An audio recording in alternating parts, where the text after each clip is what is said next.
Namo tassa bhagavato arahato samma sambuddhassa. Namo tassa bhagavato arahato samma sambuddhassa. Namo tassa bhagavato arahato samma sambuddhassa.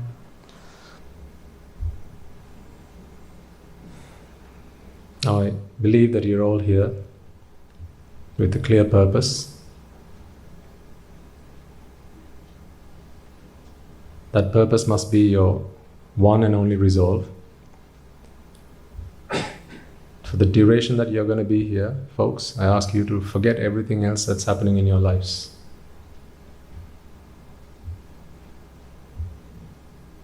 I know lives aren't easy.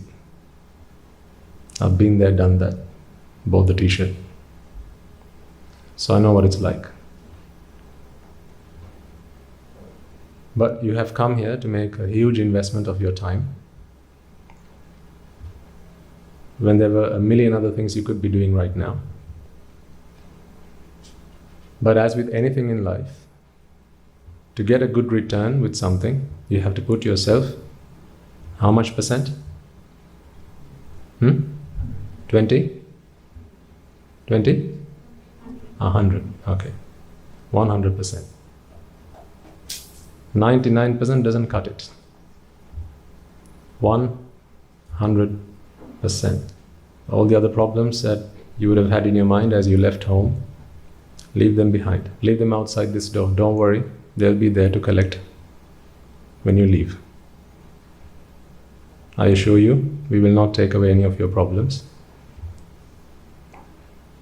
We are here to give you, not take from you. So don't you worry. All your problems will be safe just outside the door.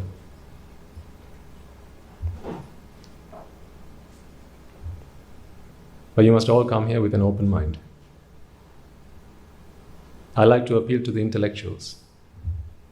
I'm not someone who likes to speak to people of blind faith, because I'm not a person of blind faith. I like to speak to people who are intellectuals.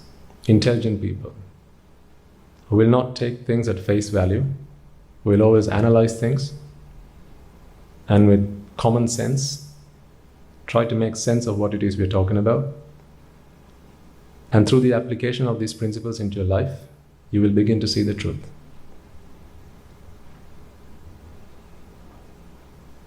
I will always be sincere with you. That I can guarantee. I will be sincere with you. But sincerity and truthfulness are not necessarily one and the same. Because I can be sincerely wrong. Can't I? I could be telling you something that is entirely wrong, but I'm being sincere. I think it's the truth, so I'm sharing it with you, but I could be wrong. I can only guarantee to you of my sincerity. Whether what I'm telling you is the truth or not, that has to be tested. You have to test that. I can promise you that I'll be sincere with you. But you must promise yourself that you will test everything I tell you. Don't take anything I say at face value. You must be analytical. And it's actually quite risky preaching or speaking to a bunch of people who don't do that. Because if you're blind believers, it's very risky talking to you guys. Because say I use a metaphor, it's like jumping off a cliff. If you're a bunch of fools, the next thing you're going to do is go and try it out. And then everyone's going to come and point the finger at me. Now it's very difficult to talk about the Dhamma with fools. That's why the Buddha says, the Dhamma is not for the foolish. It's for wise people. Panyavanta sayan Dhammo. Nayan Dhammo duppanyasa. This Dhamma is for the wise people, not for the fools. Okay, so I will guarantee that I'll be sincere, provided you guarantee that you will analyze everything I tell you, and you will make sense of it. All you have to do is, one, pay complete attention. Because if you don't pay attention, you're going to miss things I say. You're only going to hear bits and pieces of it. And then the risk with hearing bits and pieces of it is you're going to start filling in the blanks. That's very dangerous. Because you're going to fill in the blanks the way you know it.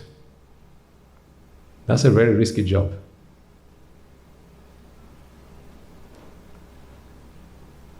Right? So you have to pay attention. So falling asleep doesn't help with that. I'll try to keep you awake, but you must help me. Don't fall for the temptation of catching up on sleep, right? Must have had a long week, most of you. Good time to catch up on my sleep. Comfortable chair, right? Air-conditioned room. Perfect concoction for a good sleep. Right? I'm keeping an eye on all of you. Especially the monks and the anagarikas. Okay? I'm informed that you guys are repeat offenders. Don't make me have to kick you out. Because this is important, right? I have practically nothing to gain out of doing this sermon. Because what I'm going to tell you, I already know. So I'd rather be listening to someone preach to me than me preaching to you. I'm always a student. I will forever be a student. So I'd rather listen than speak. But if you don't pay attention, you will miss out on things. So today,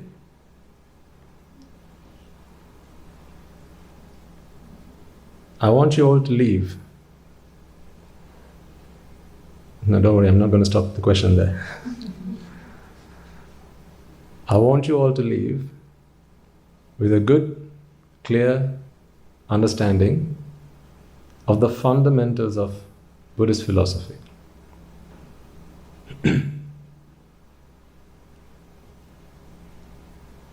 We know that the Buddha comes into this world once in a very long time, and he preaches to us anicca, dukkha, anatta.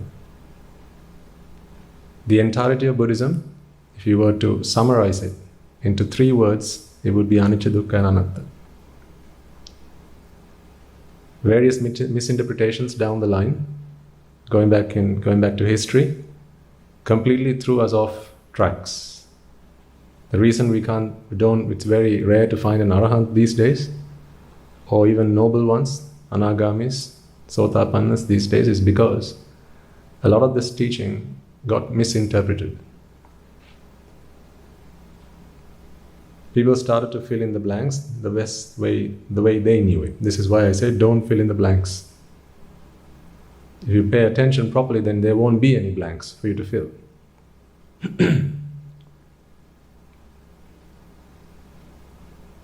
Because I sense that sometimes when we talk about anicca, people interpret this in various ways, and sometimes it can just become something that you know the word, but the essence behind it, the feeling behind it, the gravity behind it is lost. And then we just go back to the old ways. So if the meaning behind anicca is lost, it doesn't matter whether you call it anitya or anicca. Doesn't matter then, if the meaning behind the word is lost.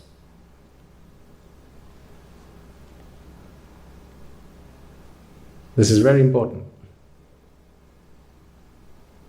Using examples, we will discuss that today.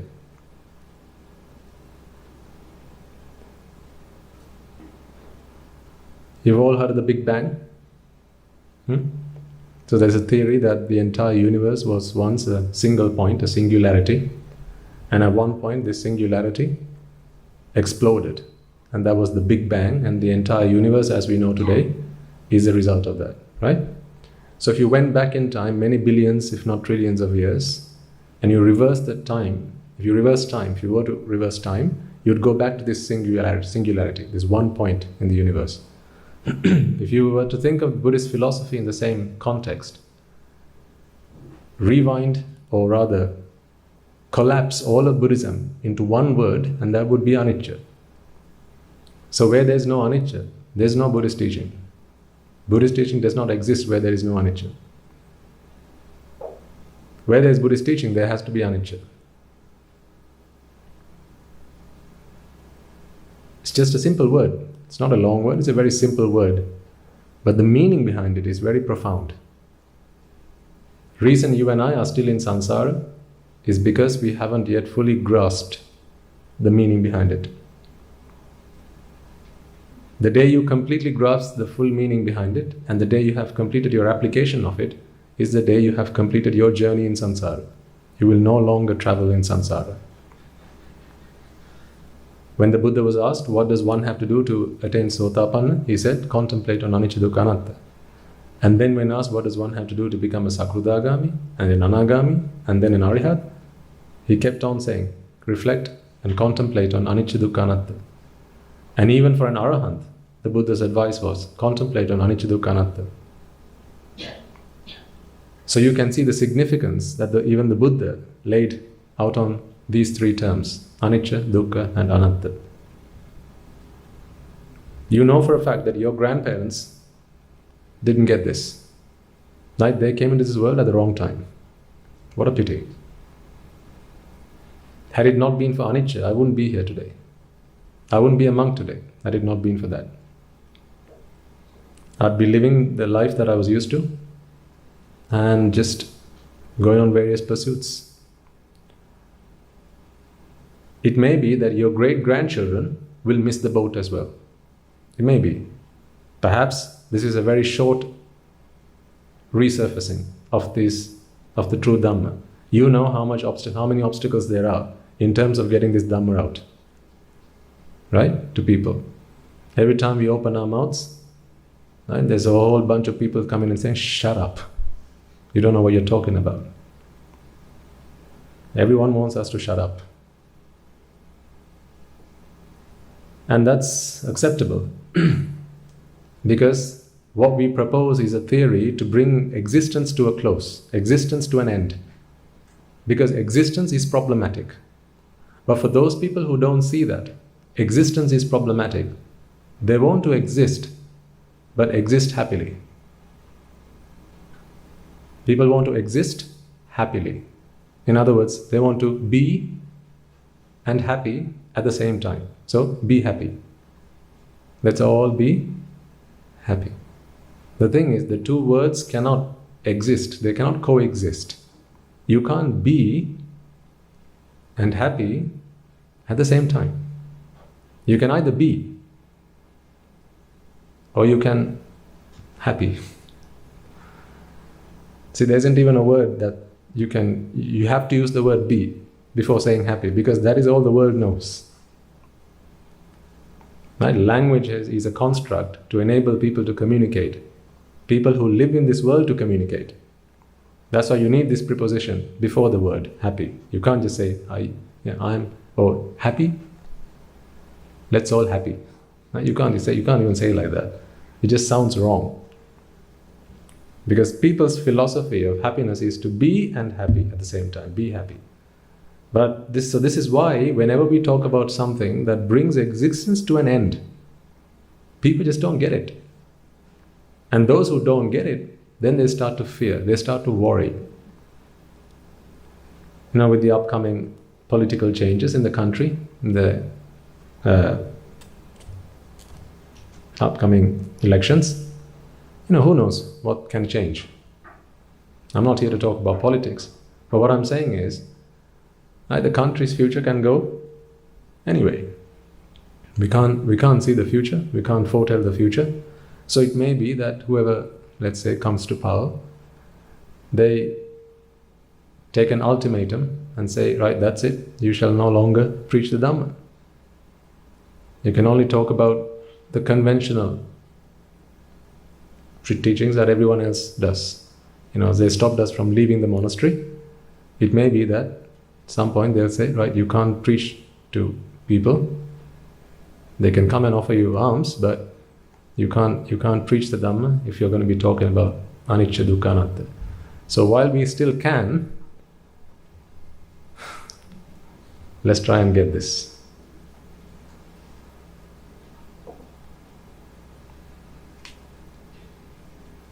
Vaharaka Loku Hāmdru, he came into this world and gave us this gift. And of course he passed away. But there were some who were clever and wise enough to take his teaching while he was still here. But then, all these, all the links of this chain will one day erode and decay and die. And then we got to think about what's going to be left behind for us and our children and our grandchildren and our great-grandchildren. This is why I say, I can't begin to tell you how lucky you all are to have come into this world at just the right time. How you made this appointment is just beyond me. You timed it perfectly. Time in the stock market is easier than this. I went to buy your shares and went to sell it. Oh, it's so much easier than this. Than timing human birth and when to come into this world. You timed it perfectly. Your great-great-great-grandchildren might come in at the wrong time. And you know that your parents and maybe sometimes your grandparents, they definitely came in at the wrong time. Today we don't know what's happened to them or what will happen to them. But you all can determine your futures. The past is gone, the future is for us to decide. And that all depends on what we decide to do now. Right? So despite all those things you could be doing today, you have all decided to come here. You are making a huge investment of your time, something that you cannot buy with money. I think pretty much anything else you can buy with money. You can buy people with money, right? You can buy anything else with money. There's one thing you can't buy with money, and that is time. You can spend time and buy money, but you can't spend money and buy time. So it doesn't work that way. So to say that time is money, that's not correct. Because if time is money, then you should be able to spend either and get the other. They're not interchangeable, are they? No.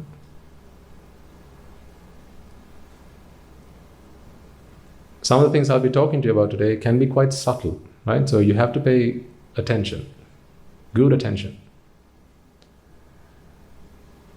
Let me start off by saying this. See, our minds, they tend to have a self-defense mechanism. Let me explain what I mean by this. We don't generally like to think about things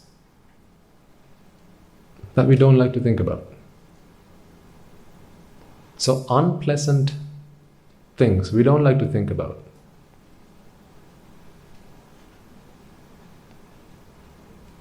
Things that left us unhappy. Things that happened in our lives, events which didn't make us happy, but rather made us sad, disappointed us. We don't generally like to think about these things. Sometimes, for example, if I say the word school days, okay? Now thoughts will come flooding to your mind, school days. But generally those thoughts will be pleasant ones. There'll be a mix of all, right? So everyone has a mix. It's a mixed bag. You'll have pleasant memories of school days and you'll have unpleasant memories of school days. But generally the thoughts that come flooding back to your mind, the memories that come back into your mind will be pleasant ones, like being with your best friend, going on a school trip, class trips, right? Singing, having a good time, going out with your mates, things like that. Maybe if you used to sing, or maybe you took part in a competition, prize giving day, right? Things like this. Getting beaten up at school. These are not things that would generally come to mind, not unless prompted. Or the day you wet your pants at school. Right? These are not thoughts that will generally come to mind unless prompted. Because this is the mind's self-defense mechanism. And this is good, because the mind always likes to be happy. That's a great thing. I'm glad that that's the case. Because if your mind had a tendency of wanting to be unhappy, then this would be an uphill battle. Trying to teach you the path to happiness, the Noble Eightfold Path, trying to teach you about the supreme bliss of Nibbana will be an uphill battle. If your mind's tendency was to be unhappy, but your mental tendency is to be happy. Is that not true? Everything we do in our lives is to be happy, right? So your natural inclination is to be happy. This is why your self-defense mechanism kicks in the moment someone says something. An input comes into your mind, and all the memories that generally come back to you are pleasant ones. So if I say work, again, naturally, by default, you'll at least struggle to come back with some pleasant memory of work. Perhaps the day you got the job, or perhaps being with your friends, maybe Friday nights, right, after work, whatever. Generally, the unpleasant memories are not the first memories to come into your mind. And again, this is good, because there are gates. This is your self-defense mechanism. So it's good, nothing wrong with that.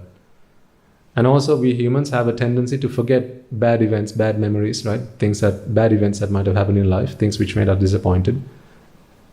This is why, if you've lost your mother, then it's only when someone reminds you, perhaps a tear comes, your eyes start welling up. But if someone doesn't remind you of this, then, these thoughts don't generally come to mind. That's why people say time is a healer, right? Over time, the mind's self-defense mechanism will start erasing or start suppressing bad memories. Now, the reason I'm talking about this is we need to be able to understand that this is how the mind works and address it accordingly. Because the mind doesn't like to think about things which it finds unpleasant, when we think about and contemplate on Buddhist philosophy, if you begin to see certain concepts as being unpleasant, then the mind will automatically shut down or shut them out.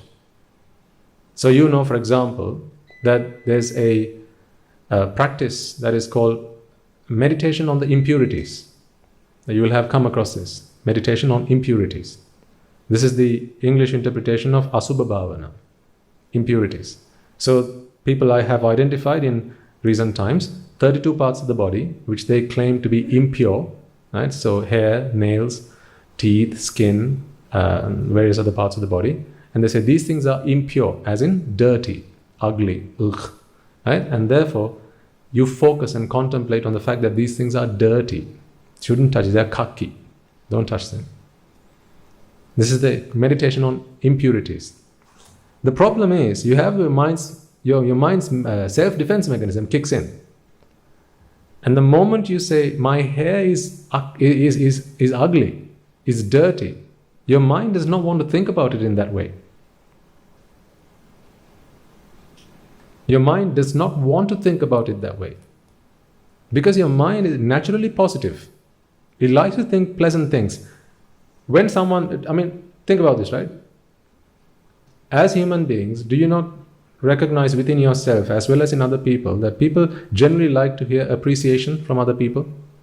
Who here does not like to be appreciated by someone else for something you've done? And when someone appreciates you for something, you like to hear that, right? And when someone is engaged in fault finding, then generally your mind automatically starts coming up with excuses.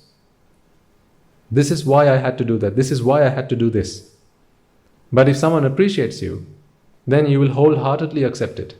Sometimes even if it's not you that's actually responsible for what the good thing that has been done.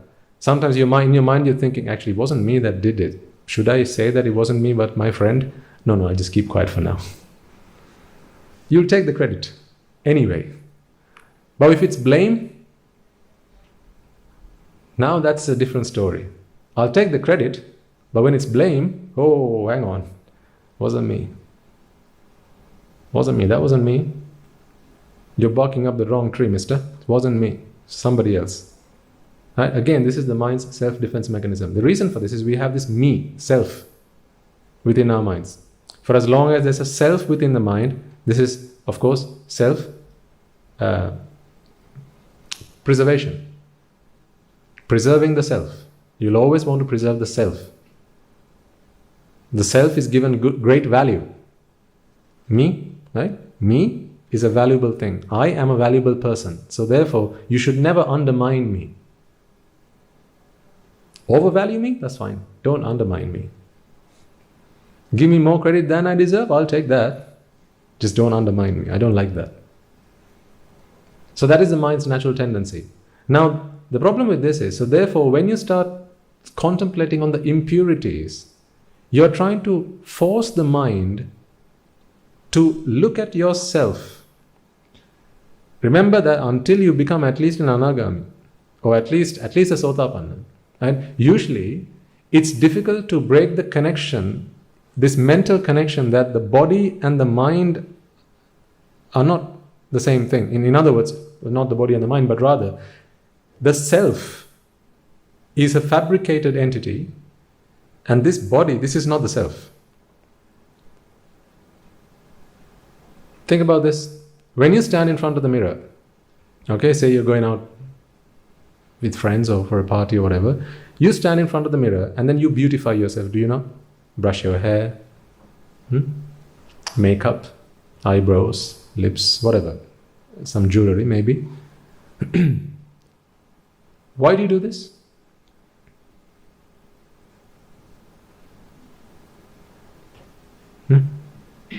So you don't do this? Okay, so why do you do this? Yeah, to make yourself look presentable, to look good. Because I need to look good. So mentally, your figure that you see in the mirror is you. It's a representation of you. Yes, of course you say, this is my face, right? But mentally, in your mind, you don't really think of the face and me are two different things. You think of the face as being my face. It's not just a face that I'm using. Have you ever felt it that way? This is a body that I use? No, we never think of it that way. We think this is my body. I am this body. So when I say talk about yourself, you'll say this is my name, this is my this is where I come from, this is my favorite color, I am this tall, right? This is I am this this is the color of my hair, this is my complexion. You talk about yourself and you're already starting to talk about attributes of your physical appearance. So really, this physical appearance is a projection of yourself. This is how we believe it. This is how we feel. This is very natural. We'll go on to whether it's correct to feel this way or not later on, but this is a very natural sensation. To feel that the body is a physical representation, projection of the self. So this is why when, for example, let's say your mascara, right, it starts to, it's wet, right? You've gone and just gotten wet in the rain, and your mascara has now started to, right? So it starts to smudge, and then you have to adjust it. So you quickly take your pocket mirror from your handbag, right? And I've seen plenty of people do this, especially on the commute, morning commute, right? Throughout the journey, that's what people do. Look in their mirrors and then they put on their makeup. So people don't like for someone else to see mascara smudged, or if they've got a little bit too much lipstick, that's not okay. Why? Because this physical appearance is a projection of me. So if someone would find fault with your physical appearance, you feel that as being a personal attack. Is this not why in some countries and in some cultures it's rude to say you're fat? People get seriously offended. See, I didn't know this. When I first went to the UK, I didn't know this. Because in Sri Lanka, right, with our friends, we have no problem with that. Like sometimes, if you see a friend after a long time in Sri Lanka, you say, hey, dude, you become fat, haven't you? You put on a bit. So we say like that. And that's just in a very fun and jovial way. So I did that with one of my friends in the UK. And the reaction I got taught me a lesson. You do not comment on people's physical appearance. And that is because they take it as a personal attack. To say someone's short, that's not good, is it? It's very insulting to say that someone's short. or someone's fat. That's very insulting. Someone's hunched back. It's very insulting. Someone's got a lazy eye. To point it out, it's a huge insult. Hey, you've got a lazy eye, haven't you? To say something like that is very offensive. That's why nowadays you can't say handicapped. You got to say differently abled, not disabled. Right? So you shouldn't be saying disabled. You should be saying differently abled. And these are social conventions. I'm not here to, argue or debate whether it's right or wrong. But there's something that we can get from this. And that is, people take their personal their physical appearance as a projection of their self. So they struggle to break the connection between the two. They struggle to break the connection that the mind is nothing but an energy which arises and passes away. And they struggle to see that, or they struggle to come to terms when you actually talk to them and say, can you begin to think about the mind is using the body to achieve its purpose? So it's like, if you hired a car, right, a hired car, you'd have no trouble saying, I'm using this car for a week, right? You'd have no trouble saying that. Have you ever considered saying, I'm using this body for 40 years? I'll need it for about another 20 years, and then I don't need it anymore. See, the thought doesn't come to us naturally, because we feel that this is me. This is my body, my fingers, these are my fingers, not fingers that I use. Do you see there's a difference between these two statements? Fingers that I use versus my fingers. Because if it's fingers I use, then it doesn't matter if one of these got replaced. I just need a finger to use. I just need a plate to eat. But what if I say it's my plate? I'm not talking about simply the words that we use to express these things, but how we feel about this internally. Because after all, words are, that's simply that, right? It's just an expression of the way we feel about things. So sometimes when I speak to our monks, I encourage them to think about, don't think of it, Swaminathan, as being your hut or your kutir or your bed. Think about it in terms of the bed that you used to sleep on. Think about it as the hut which you use to spend the night in. Think about it as the alms bowl that you use, not my alms bowl. Because when this becomes my robe, now this is one of my things. I have a personal connection with this robe now. So if anything happens to this robe, then we've got a problem. But if it's a robe that I use, well, for as long as I have a robe to use, it doesn't matter what happens to this. For as long as I have an eye to use, it doesn't matter what happens to this eye. If an eye can just be replaced. Are you seeing the difference between these two statements, right? So it's a different way of thinking. I encourage you to think about your life and the way you use your possessions in that way. Now think about some of the things that you use at home, some of the things you are strongly attached to. This is a good way to actually try and break some of those connections, mental connections. Like if you're really attached to your cuckoo clock, right? It's not my cuckoo clock. It's the clock that I have at home to tell me the time. It's not my clock, the clock that I use. It's not my kitchen. Now, some people are so attached to their kitchen and the way that it's laid out. Right? Like some women are very particular about, this is my place in the kingdom. Right? Don't encroach upon it. Right? Like the TV room. Right? Some people they're so possessive. You can take this as far as you want, right? I mean, be careful who you talk about it in these terms, right? So don't say this is the wife I use instead of this is my wife. Don't say like that. Right? That can give wrong interpretation. This is the wife that I use. Right? So you can think about it like that. Just don't say it. Okay. So say this is my wife, but in your mind, it's just a person that I use to make life easier for myself. Is that not what a wife is after all? Is that not what a husband is after all? It's someone that you have brought or invited into your life to make life easier. That's why some people don't get married. Because for them, not having someone in their life is easier than having someone in their life. So my children, how would you phrase that? Children who are with me. See, then it's easier to break the mental connection when you begin to think about it like that. So instead of saying, this is my house, this is my car, think of it in terms of the house that we use to live in. So now if you got kicked out of that house, well, for as long as you have a roof over your head, that's all that matters. Of course, you need a roof over your head. It doesn't have to be my roof, does it?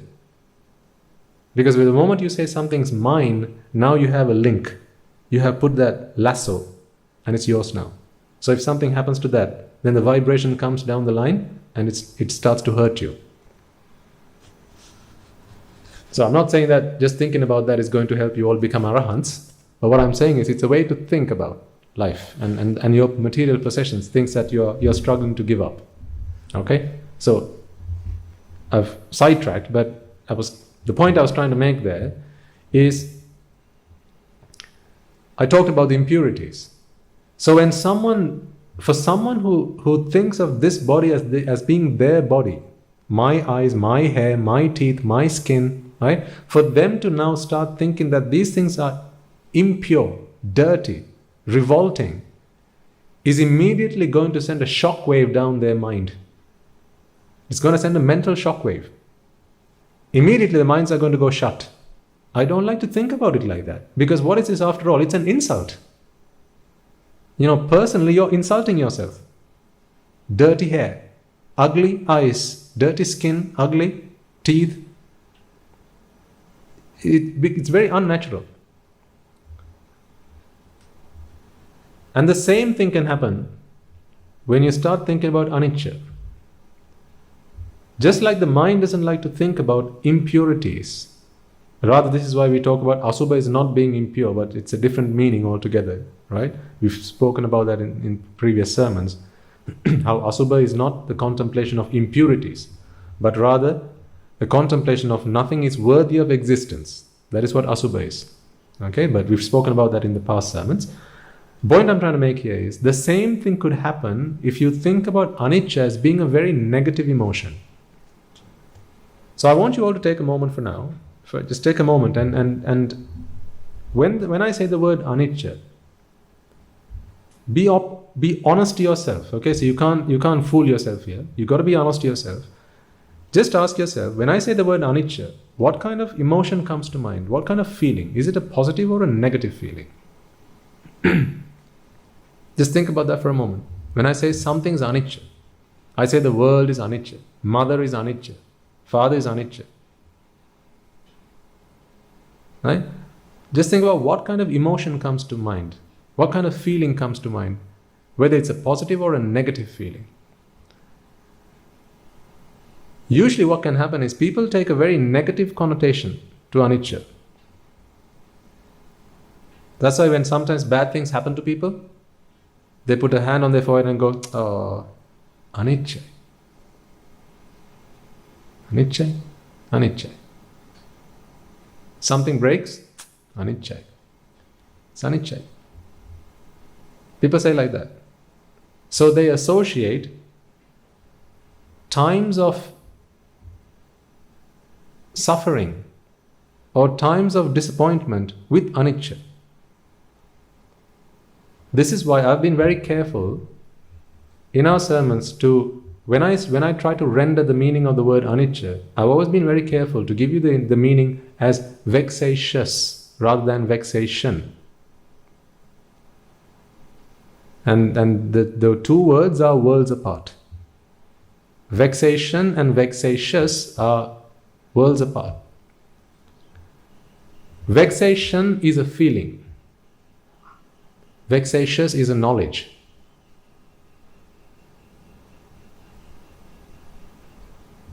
Think about that for a moment. This is very subtle, so you have to pay attention, otherwise you're going to miss it. And depending on how you absorb what I'm trying to explain to you here, your practice of the path can become a lot easier, or it will just remain the same. So I'm trying to help you go up a notch, go up a gear. Okay? If you get this, if you grasp this concept, contemplation of anicca is going to be so much more fun. Believe it or not, it's going to be fun contemplating on anicca. You're really going to enjoy contemplating on anicca, rather than it being an annoying or a frustrating or a saddening idea. It's not going to be seen as a negative feeling. You're going to see anicca as being a very positive idea. And to do that, you need to be able to see the difference between vexation and vexatious. I'll give you an example to help bring this to life. Just think for a moment. If you've ever seen a freshly painted bench or a piece of furniture, okay? Usually you expect there to be a little board on it or a notice. Right? What's it supposed to say? Wet paint.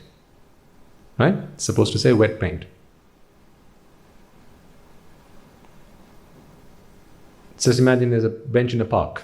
You go to the park and there's a bench. It's been freshly painted, but you don't know this. And there's no board on it to say wet paint. So what are you going to do? You want to take a break, so you sit on it. But the moment your bottom touches the bench, now you know what? It was wet. But it's too late. Now it's too late. What would you have wished for? For it to have not been painted? No, have they not done you a service by painting it? It looks much better than it did yesterday. See, they've painted the bench. Brilliant. But what's disappointing? There was no board on it. Had there been a board that said wet paint, you would not have sat on it.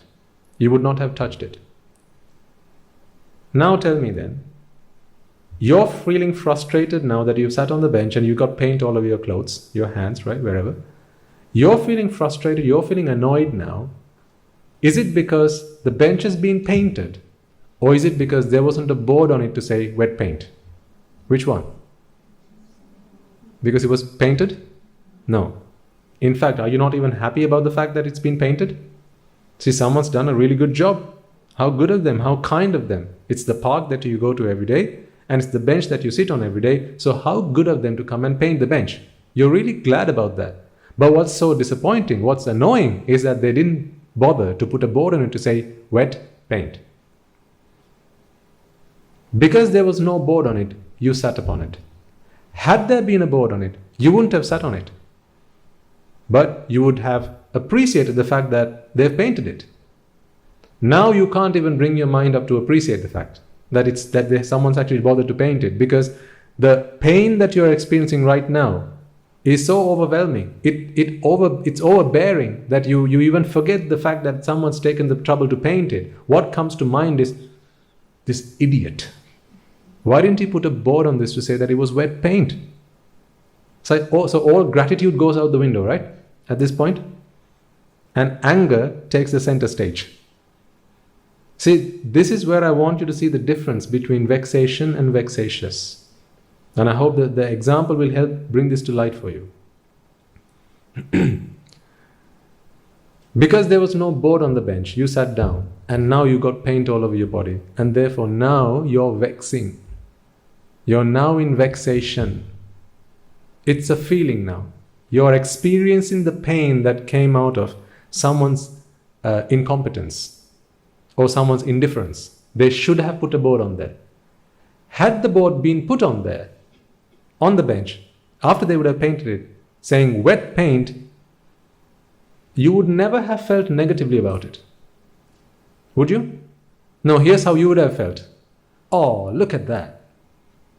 Someone's been a kind soul and look at what they've done. Out of the goodness of their hearts, they've painted this bench. Fantastic job. And they've even put a board up to say wet paint. How considerate of them. See, in the previous example, you were left annoyed, angry, sad. But in the second example, you're left joyed, overjoyed even. You're feeling really glad that someone's actually taken the trouble to paint it, and also they put a board on there to say wet paint. In the first example, you were vexing, which is a feeling. In the second example, you saw the board, wet paint, which is the knowledge that something is vexatious, and therefore you do not touch it. Because it says wet paint, you would not bother sitting on it. Well, unless of course you're a bloody fool. Right? If you're a fool, then of course. Right? This is what I said. The Dhamma is not for whom? It's not for fools. The Dhamma is for wise people. So a wise man would never walk up to a bench which has just been painted and says wet paint and say, what an idiot painted this bench. Now see, I can't even sit on it. And actually says wet paint on it. He's going to be ungrateful. And an ungrateful person, a foolish person would say, look at what they've done. Now I can't even sit on this because it's being painted. Now we don't need to talk about those kind of people because they're born fools, they're idiots. We don't need to talk about these people. We're talking about how do we attain Nibbana. Right? The Dhamma is for wise people. So a wise man will look at a bench that's just been painted and it's got a wet paint board on it and go, fantastic. Look at what they've done. And how good of them to have put a board on there to say wet paint. Because now that you have this knowledge, that's why I say it's a jnana, a knowledge, it's a wisdom. The Buddha says, jnanang udapadi. He talks about enlightenment. Enlightenment is a knowledge. It's an enlightenment. It's a wisdom. It's a way you look at the world. So seeing the wet paint board on there, you would never touch it. You would never sit on it. I want you all to be able to see vexatious in the same way. Imagine that everything in this room had a board on it. Not wet paint, but vexatious. Because what that says is, warning, don't touch me. Not physically, of course, mentally. You've all used an iron. When an iron is heating up, there's a light on it. There's a bulb which lights up, right?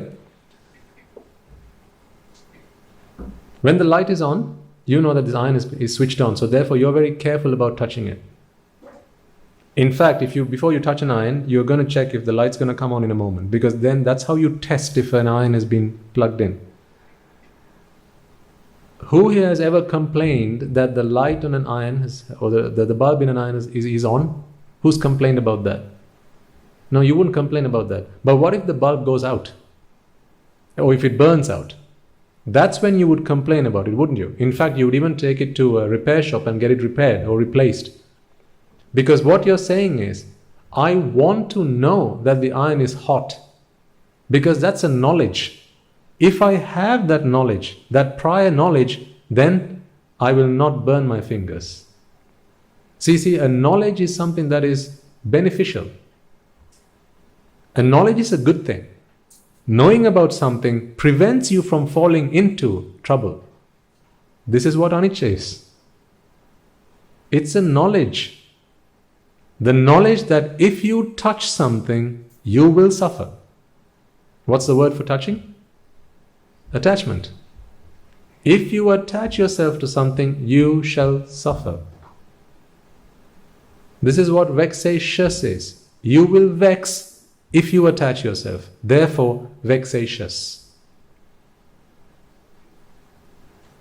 Therefore, vexatious. Have you all used a tester? It looks like a screwdriver, a tester that you put onto a wire, a live wire, to check if there's current in it, right?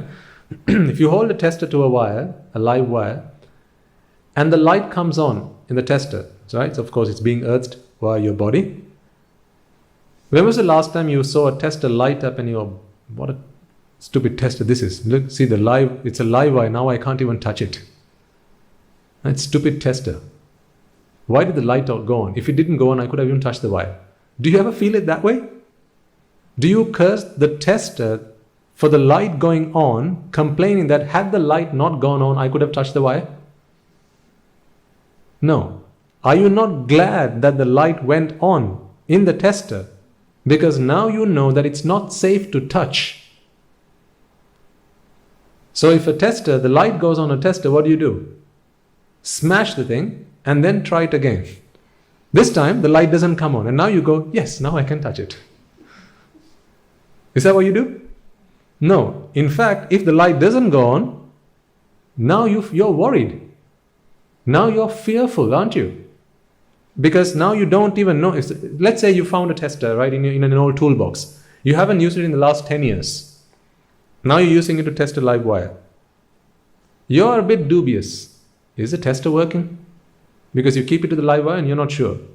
So before you touch the wire, you're going to go and check it somewhere else where you know there's a live current. Because you haven't used it in the last 10 years, you don't know if the instrument is faulty. So you take it to somewhere where you know it's working, and then you put it there. Oh, the light is working. All right, now I know that it's working. Then you come back and test the actual thing you want to touch. So actually, are you not glad that you have a tester whose light will light on, or whose bulb will come on to indicate that it's risky? Don't touch it.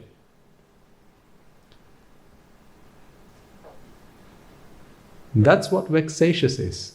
It's a knowledge. Your tester is telling you, it's a knowledge. Your tester is giving you the knowledge that if you touch the wire, you are going to be electrocuted. Are you not glad that the tester is working? I want you all to be able to see anicca in the same way. It's a knowledge. It's not a feeling. It's a knowledge. Had there not been that knowledge, you would have touched the wire. Now you also have knowledge. But it's after the fact. That knowledge came too little, too late. This is why you have a tester. See, there's two ways you can know something's anicca. Like there's two ways you can know if there's a live current on the wire. One, using a tester. Two, touch it. The only problem is sometimes you won't live to tell the tale. See, don't you think then anicca is a good thing? It's a knowledge. So you shouldn't be using the word anicca to express something, to express your dissatisfaction.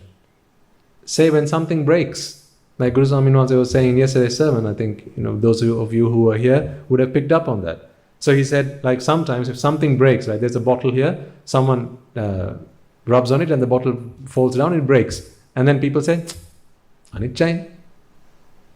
They go, anicca. No, the two things can't go together. Because what's that chuck?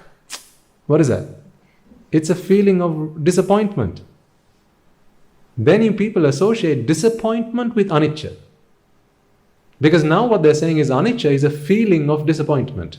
It's not the feeling of disappointment, because you can't, if that is what you contemplate on, your mental barriers start coming up. Why? That's your self-defense mechanism, kicks in. I don't like to think about something that I don't like to think about. That's what the mind's going to say. Don't ask me to think about things that I don't like to think about. I like to think about things that can save me. Pair of gloves. Don't we use gloves? Now we use gloves every day, right? No, well, maybe not every day, but say you're cleaning if you're cleaning the sink, or maybe you're cleaning the bathroom, you use gloves. Or maybe when you're doing an operation, you use gloves. You use gloves to not get things you don't want on your fingers getting on it.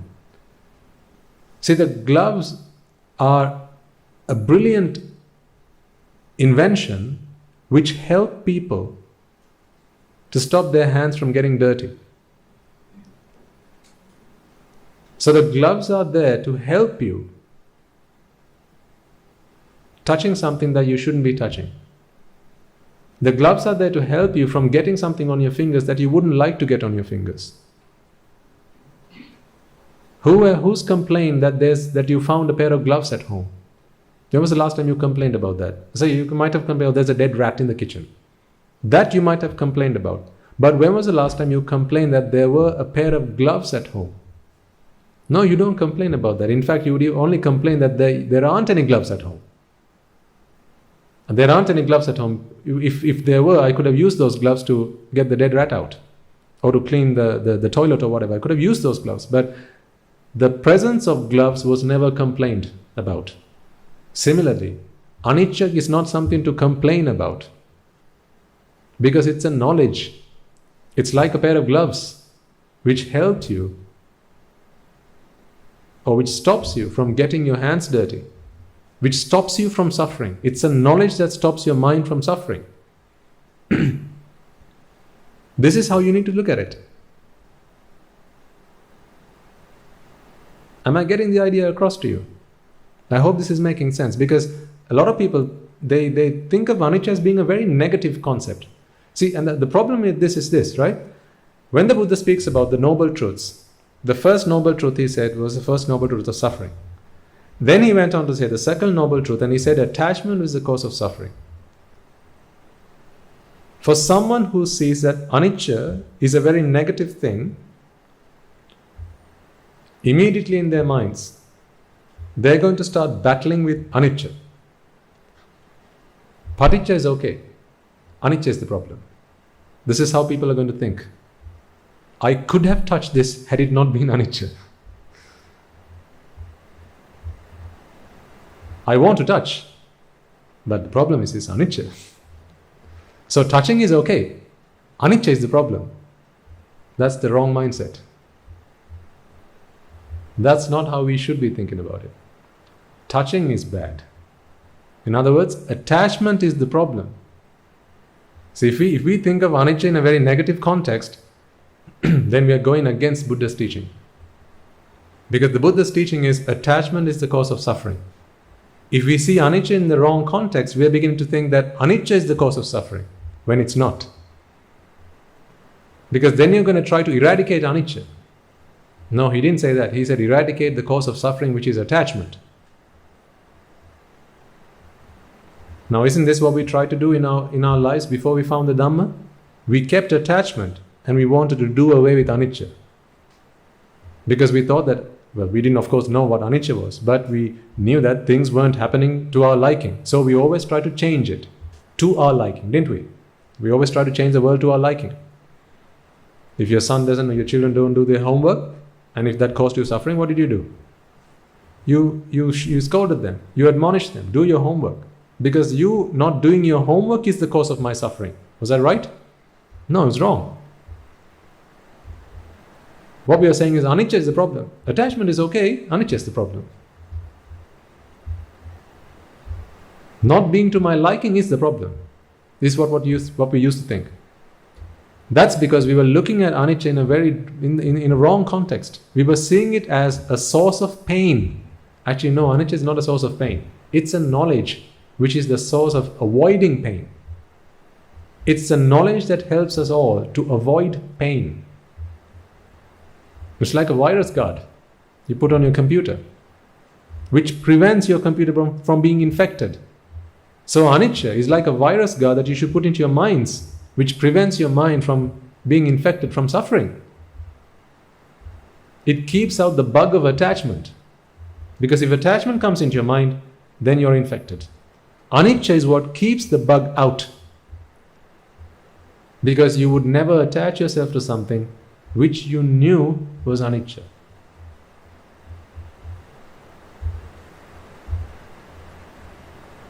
Does that make sense? It's a very subtle difference, but it's very important to understand this, because otherwise, when we say contemplate, or like I think next week is going to be the meditation week, if I remember right. Yeah. So next week, when we start to focus on anicca, dukkha, anatta,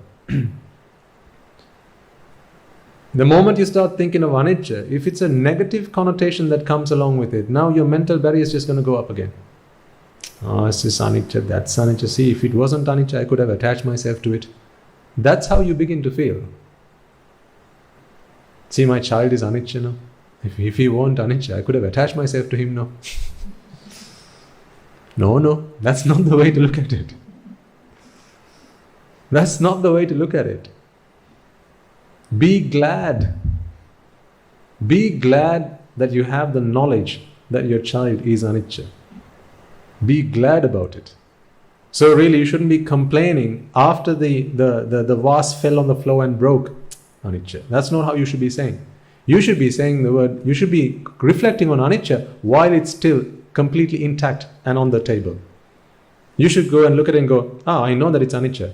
Therefore, I don't attach myself to it. Therefore, no matter what happens to it now, I'm okay with that. Which is very different to it breaking and then going, anicca. See, if you have to make up this face, right, before saying anicca, can you imagine the Buddha preaching a sermon like that? Katama Chananda Anicca Sanya.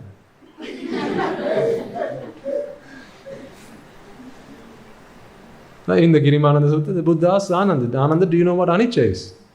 Rupam, anicca. Vedana, anicca. Sanya, anicca. Do you think the Buddha would have preached like that? See, this is the one word that brought all beings ultimate bliss.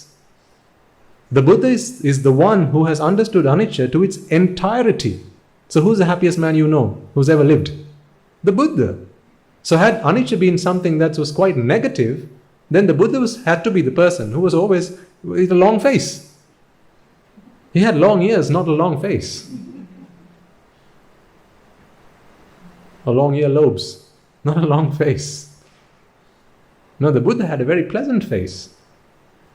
He was always very happy. That's because he took anicca as a knowledge.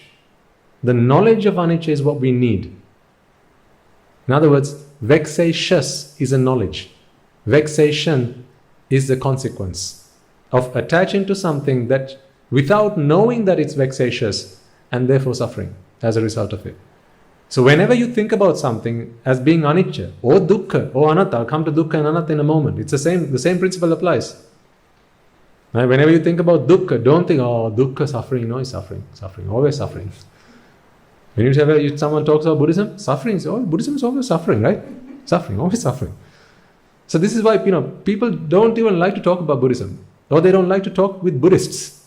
Why? Because Buddhists always talk about what? Suffering.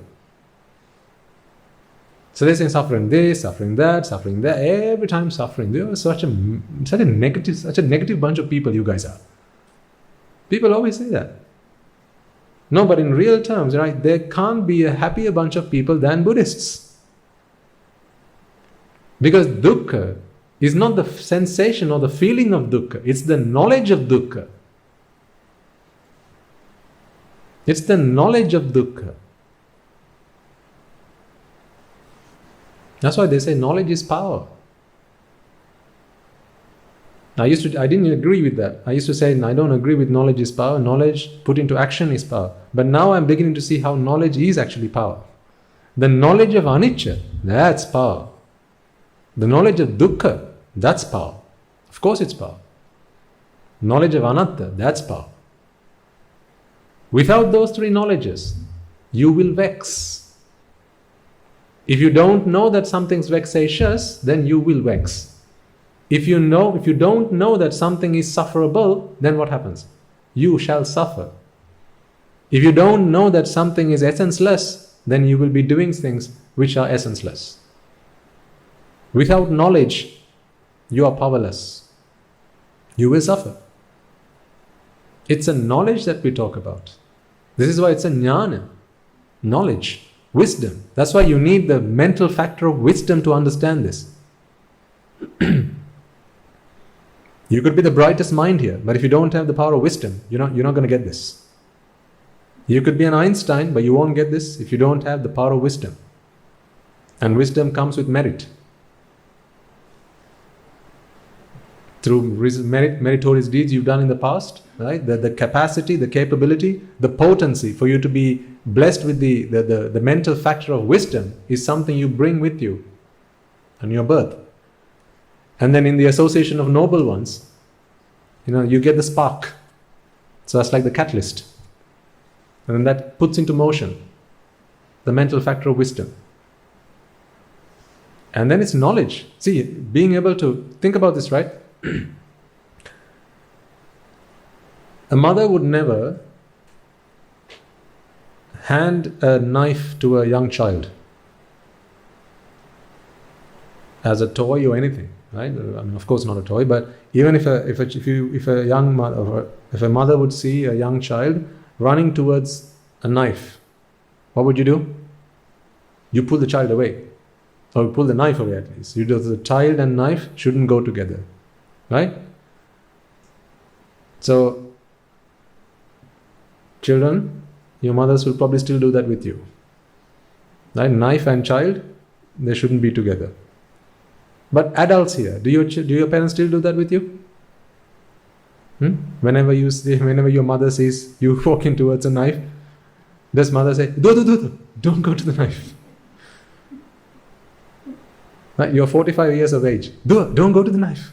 Stand away from the knife. Does your mother do that now? No. Has the knife changed? No. The same knife that was there at home when you were 5 years old is the same knife that you have now when you are 55 years old. Same knife. Knife has not changed. But as a young child, you didn't have something about the knife. What is it something you didn't have about the knife? Knowledge. You didn't have knowledge about the knife. Now, the knife is the same, but you just have the knowledge about how do you use a knife. Now you are knowledgeable about the knife. Therefore, mother does not have any worry. No fear. So how does one become fearless then? Why is an arahant fearless? Because they have absolute knowledge. This is why your mother now does not fear as you walk towards a knife or any kind of sharp instrument. I remember when I was a young child, my mother never used to let me use scissors. And thankfully, had they given me a pair of scissors, I wouldn't have one of my eyes now. Or Mali wouldn't have one anyway. Right? So they didn't let me use scissors. But after I grew up, then they allowed me to use scissors. The scissors didn't change. The scissors that we use today are the same that they used to be when I was younger. What changed? Knowledge. Now I am knowledgeable about a scissor. Therefore, my mother does not need to worry about me using scissors. I don't need to worry about using scissors. See, we only have to fear, we only have to worry when we don't have knowledge about something. Why do people worry about getting to the stock market? About whatever investment? Why are people worried about it? Why do people worry about getting married? Why? Because you don't know how the devil's going to be a week from today, 6 months from today, a year from today. You don't know how he or she is going to be. You don't know how the market's going to perform. This is why you're worried. But if you became knowledgeable about something, isn't this why a couple Mahatma goes and finds out everything? Isn't this why you have a dating period where you find out about each other? You find out the good and the bad about the other person, because then you know what you're getting yourself into. By knowing what you're getting yourself into, you reduce the risk. This is a risk management strategy. See, it was there even back in the time of the Buddha. Risk management strategies. Risk mitigation. All he said was understand. Become knowledgeable. Become knowledgeable that all things, all conditioned things are anicca. It's a knowledge. All conditioned things are anicca. Vexatious, not vexing. Vexatious. Only those who don't possess that knowledge will vex. Because vexing is the consequence of not being knowledgeable about the vexatiousness of something.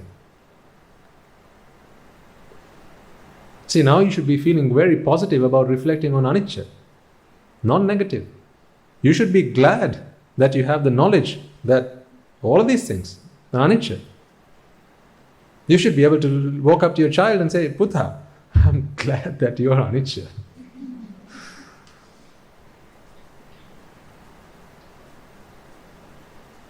This is the best discovery ever. Don't know why they didn't put it on Discovery Channel. This is the best discovery ever. Mankind has never discovered anything that is so profound, so unique and so beautiful as the knowledge of anicca. Every being has suffered to date because of not having this knowledge that every conditioned thing is anicca. In other words, if you attach, you shall vex. Simply, that's very simple. It's that knowledge. Have you not seen in the when you walk along the road these high tension lines, right? On this concrete beams, right? On there'll be a sign, a skull, and the bones. What does that say? Danger.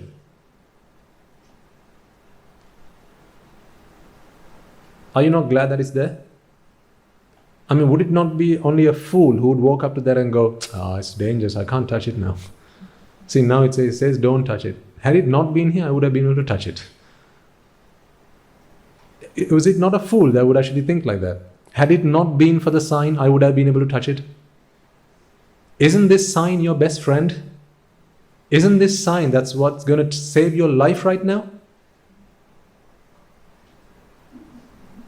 Had it not been for the sign, would you not be worried about passing up and down that line, right? What might happen? Think about this, right? If you walk into a room, tiled floor, okay? I don't know about Sri Lanka, but in some countries, if water's been spilled on the floor, the first thing you have to do is put a sign up there. Wet floor. If someone slips and falls, then the business is going to go bankrupt just in paying compensation, right? Because that's how much, you can't blame them for that. Human life is precious, valuable, and therefore, if something happens, then you're going to have to pay compensation. So this is why people take out insurance and whatever. Anyway, that's not the point I'm trying to make. When you see a wet floor sign, are you not glad? You walk into a building and you see a wet floor sign. Are you not glad about having seen it?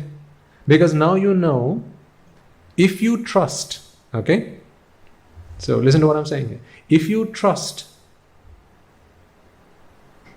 the people who work in that shop to always put a board up whenever there's a wet floor, you would not have any worry about walking in any other place except for where there's a wet floor sign.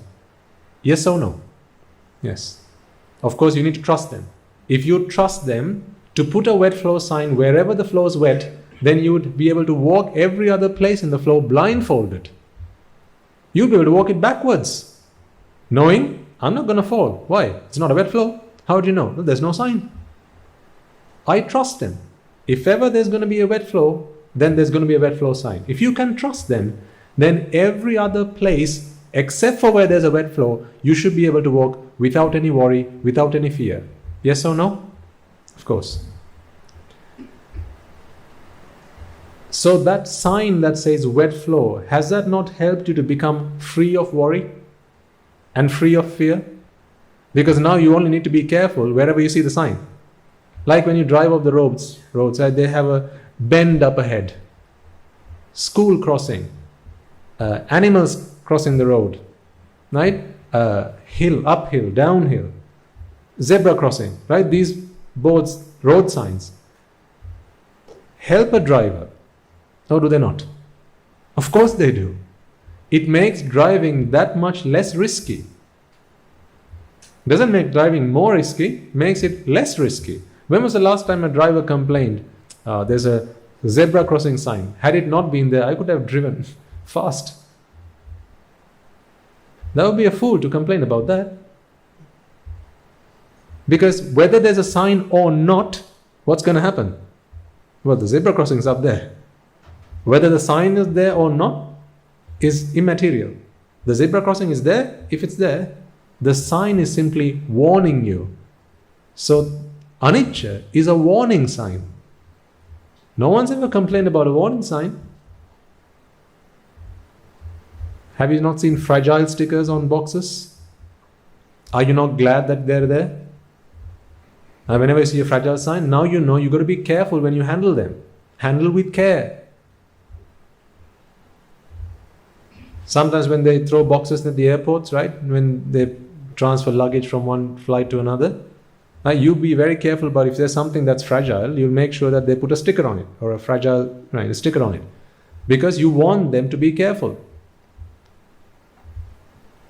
Provided that you know that all the airport officials will make sure that they put a fragile sticker around any box that you say is fragile, now you have no worry about what's going to happen. And if you know that, if you trust them that they will do accordingly, they will handle those boxes accordingly, now you have no worry. If you see, say, some guy throwing a box from his car to the airport cargo, the flight cargo, you have no worry about them throwing it, provided that you trust them that if it's got a fragile sign, they will handle it very differently.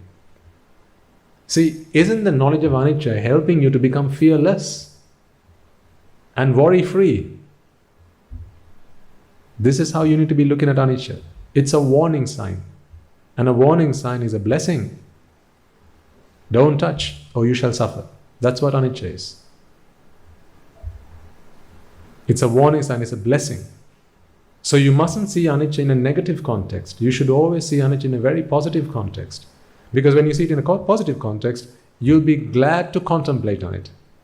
You'll always be so elated contemplating on it. So when I tell you, contemplate on Rupa, Vedana, Sanya, Sankhara, Vijnana as being anicca, the feeling you should go is, yes, I'm today going to be able to become more knowledgeable about Rupa, Vedana, Sanya, Sankhara and Vijnana. Because what I'm not asking you to do is think about the vexing part. I'm asking you to think about the vexatious part. So I'm not asking you to think about how much you suffer. I'm asking you to think about how, if you attach yourself to it, you will suffer. See, one's a feeling and the other is a knowledge. It's the knowledge that we need to contemplate on. And the same applies for dukkha. So there's dukkha, sankhara dukkha and viparinama dukkha. So when we talk about viparinama dukkha, yeah, I know, like examples that come to mind are immediately going to be things like mother passed away, dad passed away, things, I died, I lost this, I lost that, he died, she died, they died, right? These are the thoughts that come to mind when we talk about viparinama dukkha. But again, we are talking about the feeling of it, the experiencing of it. Remember, we are not talking about an experience in the Buddhist philosophy. We are talking about something to be realized, not experienced. Remember, there's two ways you can test a live wire. One, tester. Two, tester. When you are the tester. Dukkha, sankhara dukkha and viparinama dukkha are also things that either you can experience or through realization you can avoid. Buddhist philosophy is to avoid suffering, not to suffer. This is where a lot of people have a misunderstanding of what Buddhist philosophy is. Buddhist philosophy is not talking about suffering. It's talking about how do you avoid suffering. It's the knowledge that you are equipped with. Buddhist philosophy equips you with knowledge to avoid suffering. How can that be a bad thing? How can that be a negative thing? Isn't that the most positive thing ever? When a batsman gets onto the field, what does he covers himself up with? Knee guards, ball guards, this guard, that guard, head guard, right? All guards. Why? He knows that these are the equipment that's going to save him from imminent danger. When was the last time you know of a batsman who went out to the field without a ball guard? That'd be mad.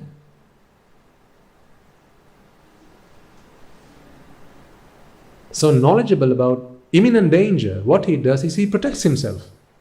Anicca is the same thing.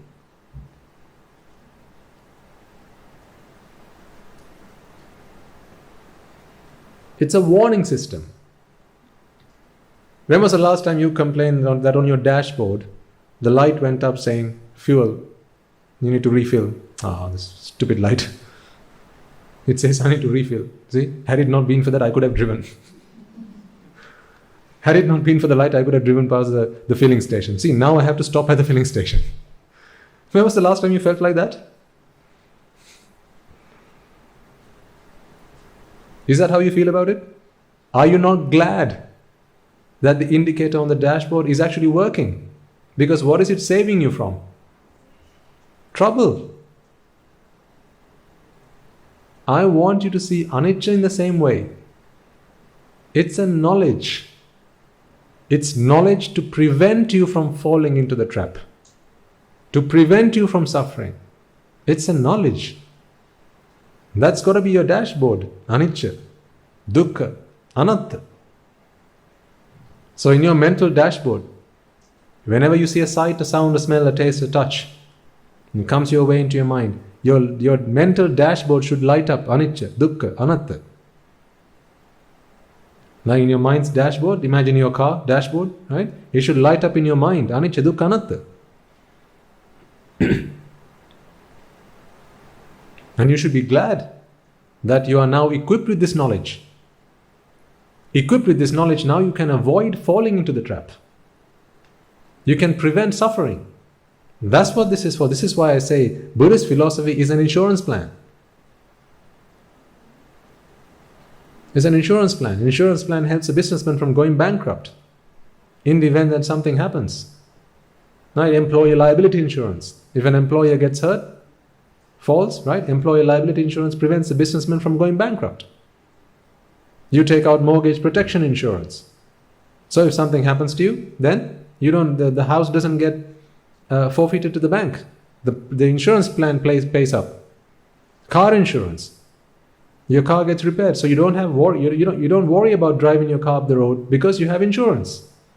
If you didn't have insurance, have you ever driven without insurance? How does that make you feel? Okay, third party, you must get mandatory, but full insurance. Without full insurance, some people drive without full insurance. Are they not always worried? If they bang into someone, then who's going to have to pay? The driver's going to have to pay. The owner's going to have to pay. So having insurance takes out fear from your mind, takes out worry from your mind, makes you worry free, makes you fearless.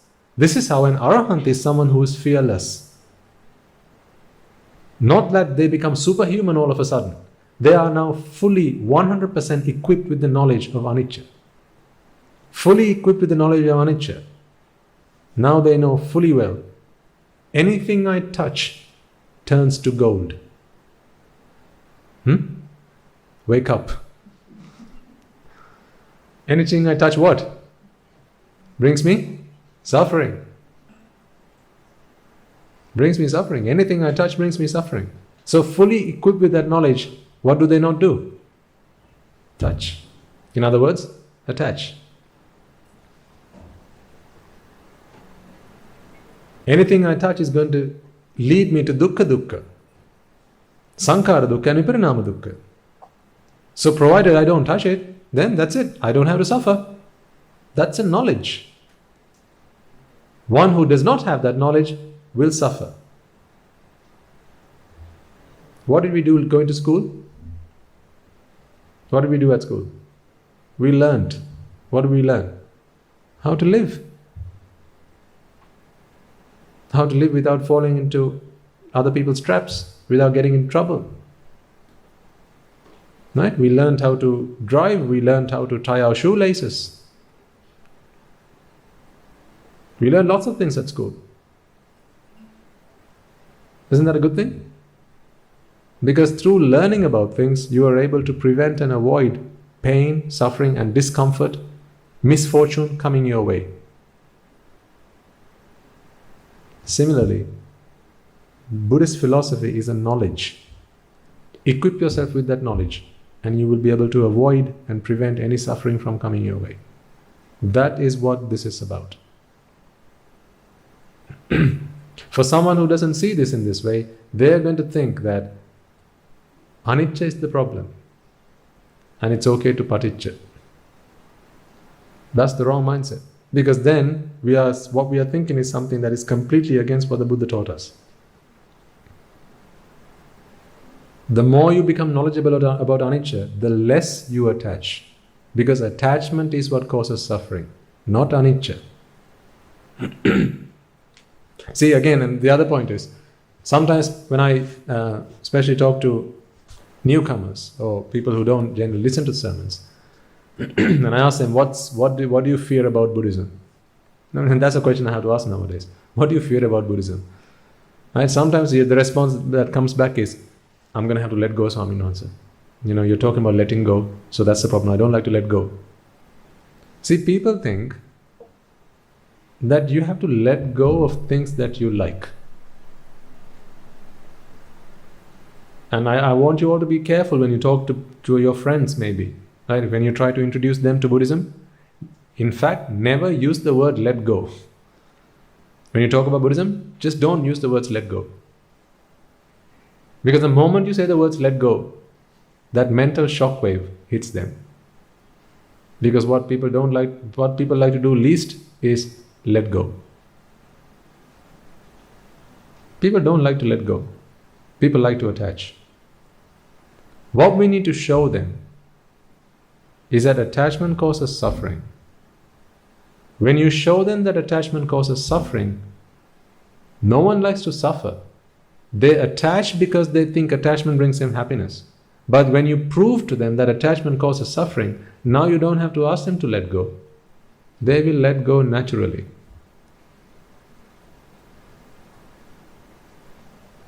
You don't have to let go anything you like. That's not how Buddhist philosophy works. When you understand Buddhism, when you understand Buddhist philosophy, Buddhist teaching, you lose, or your liking for things starts to diminish. The things you liked before, now you no longer like them. Those are the things that you let go. In other words, there's nothing you need to do to let go. You have already let go of them. Like you will have played with dolls, toys, as young kids. Do you still play with them? Adults? No. You didn't let go of them. You just became knowledgeable about them. That's all. See, if I told you to play with your Barbie dolls today, that even the thought of it would make you laugh. Why? Because today you know for yourself it's pointless. You would ask me, why, Swaminathan, do you want me to waste my time doing something that is so pointless, something so futile? This is essenceless. What's the meaning of doing this? You would ask me that. If I gave the gentleman in the room a toy car and say just push it around the floor, right, for a couple of hours, right, kneeling on the floor, broom, broom, broom.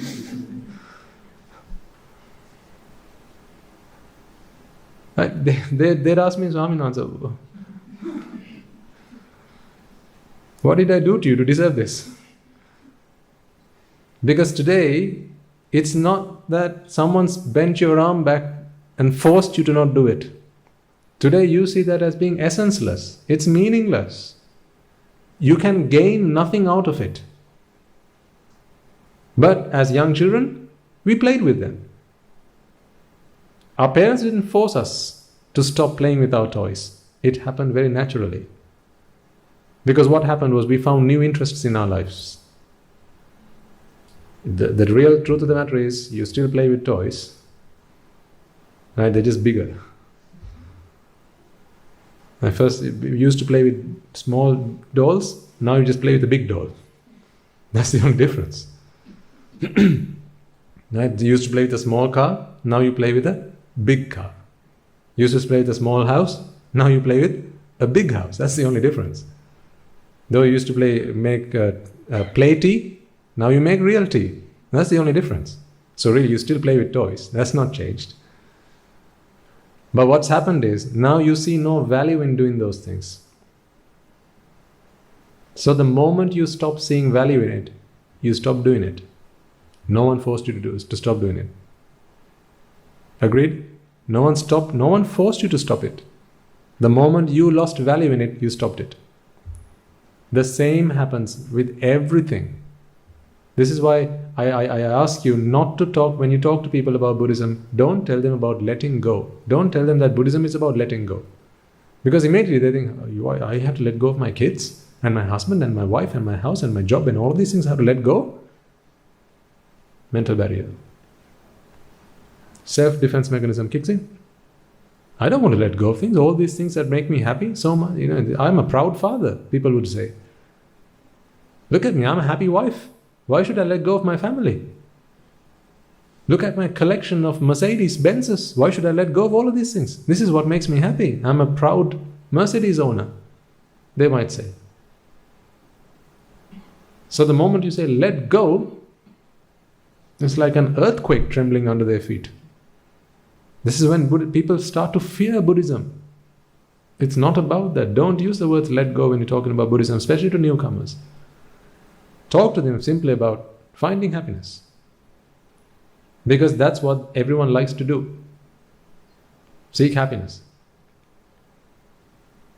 Talk to them about seeing the truth. That's why the Bodhisattva came on his journey. King Satya Gavesi, King Kusala Gavesi. He came looking for the truth. He came looking for happiness. Tell them, I have discovered a path to happiness. Would you like me to share it with you? No one's going to say no to that. I remember the last time you went, I know how to be happy. I don't want to hear you. Would anyone say that? I know how to be happy. Fine, I don't want to hear it. Now, if you say, I know how to be happy, I've just found this thing that we can do that's really going to make me happy. Then the other guys want to know, well, can you share it with me? Because everyone's trying to be happy. And don't even say, I have found the way to stop suffering. Don't even say that. Because then he or she's going to say, oh, you're suffering, I'm not suffering, I don't need to know that then. Turn it on its head. This is not a quest to stop suffering. This is a quest to seek happiness. To achieve happiness. This is what Buddhist philosophy, Buddhist teaching is. To seek happiness, ultimate bliss. Because the moment you say it's about stopping suffering, I'm not suffering. You're suffering because you're not rich. I'm rich, so I'm not suffering. I'm okay. You're suffering because your wife doesn't treat you well. Mine does. I've got 3 of them, so I'm not suffering, you're suffering. Then people shut down, people shut off. You can't talk to them after that. Mental barrier comes up. And so in your compassionate intentions to talk to people and introduce them to the Dhamma, start talking to them always with happiness and joy and how you have found the path to achieving that. Because that is what everyone's looking for. That's why people make investments, that's why people learn, they get married, they have kids, right? People buy things, go places, do things. It's all to find happiness. So approach it in that way. If you are, if you take it upon yourself as a duty to pass on the gift of Dhamma to others, approach it in that way. So, anicca. Are you now able to contemplate and reflect on it in a positive context rather than a negative context? Because if your negative connotations mustn't come to mind when we talk about anicca. It's not a negative thing, it's the most positive thing ever. How can you say Buddhism is negative? Buddhism is positive. It's the most positive philosophy there is out there. It teaches you how to avoid suffering. What else can you ask for?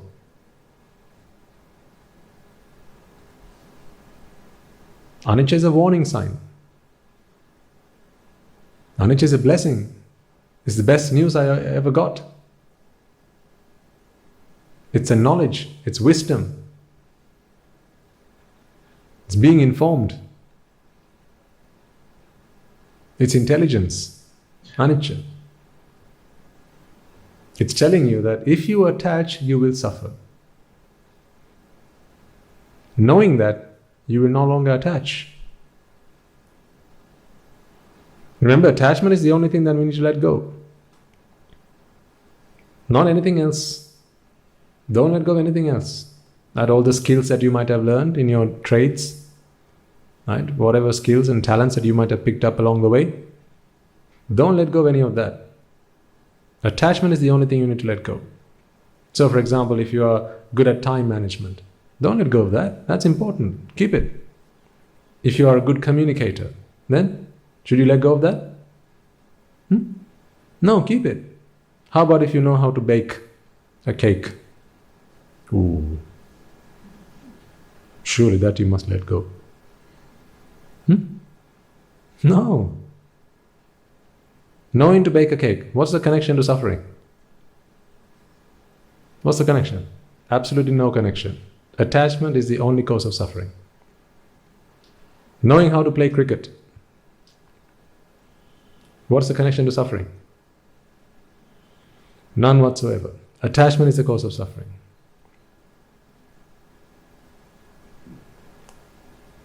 Knowing how to tend to a garden and tending to your garden, watering your garden, adding fertilizer every now and then, right?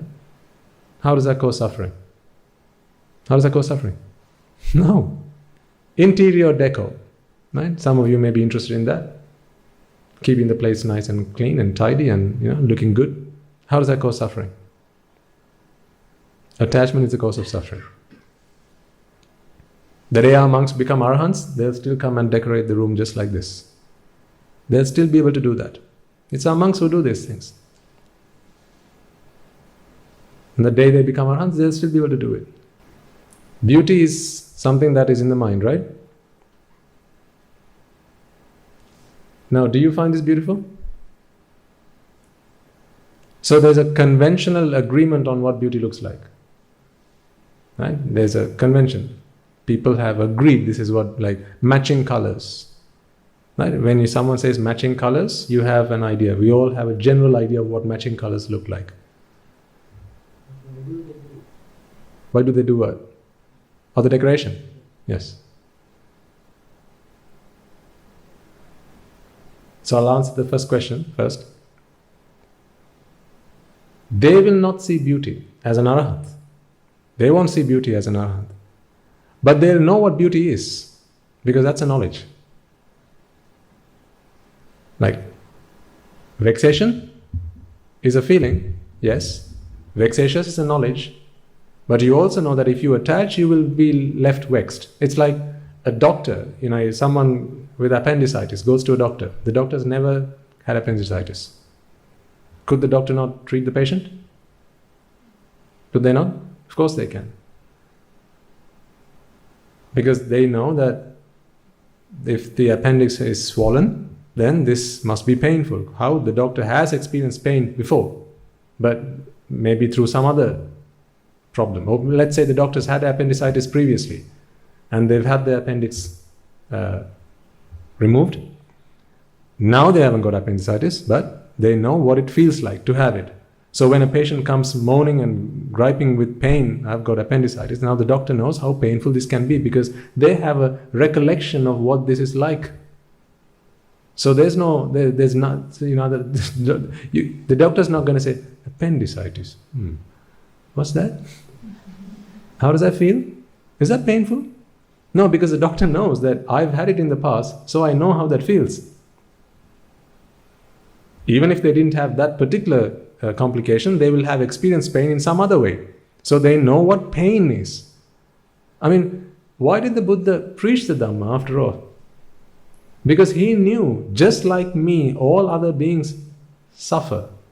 Just like I used to suffer. I don't suffer now.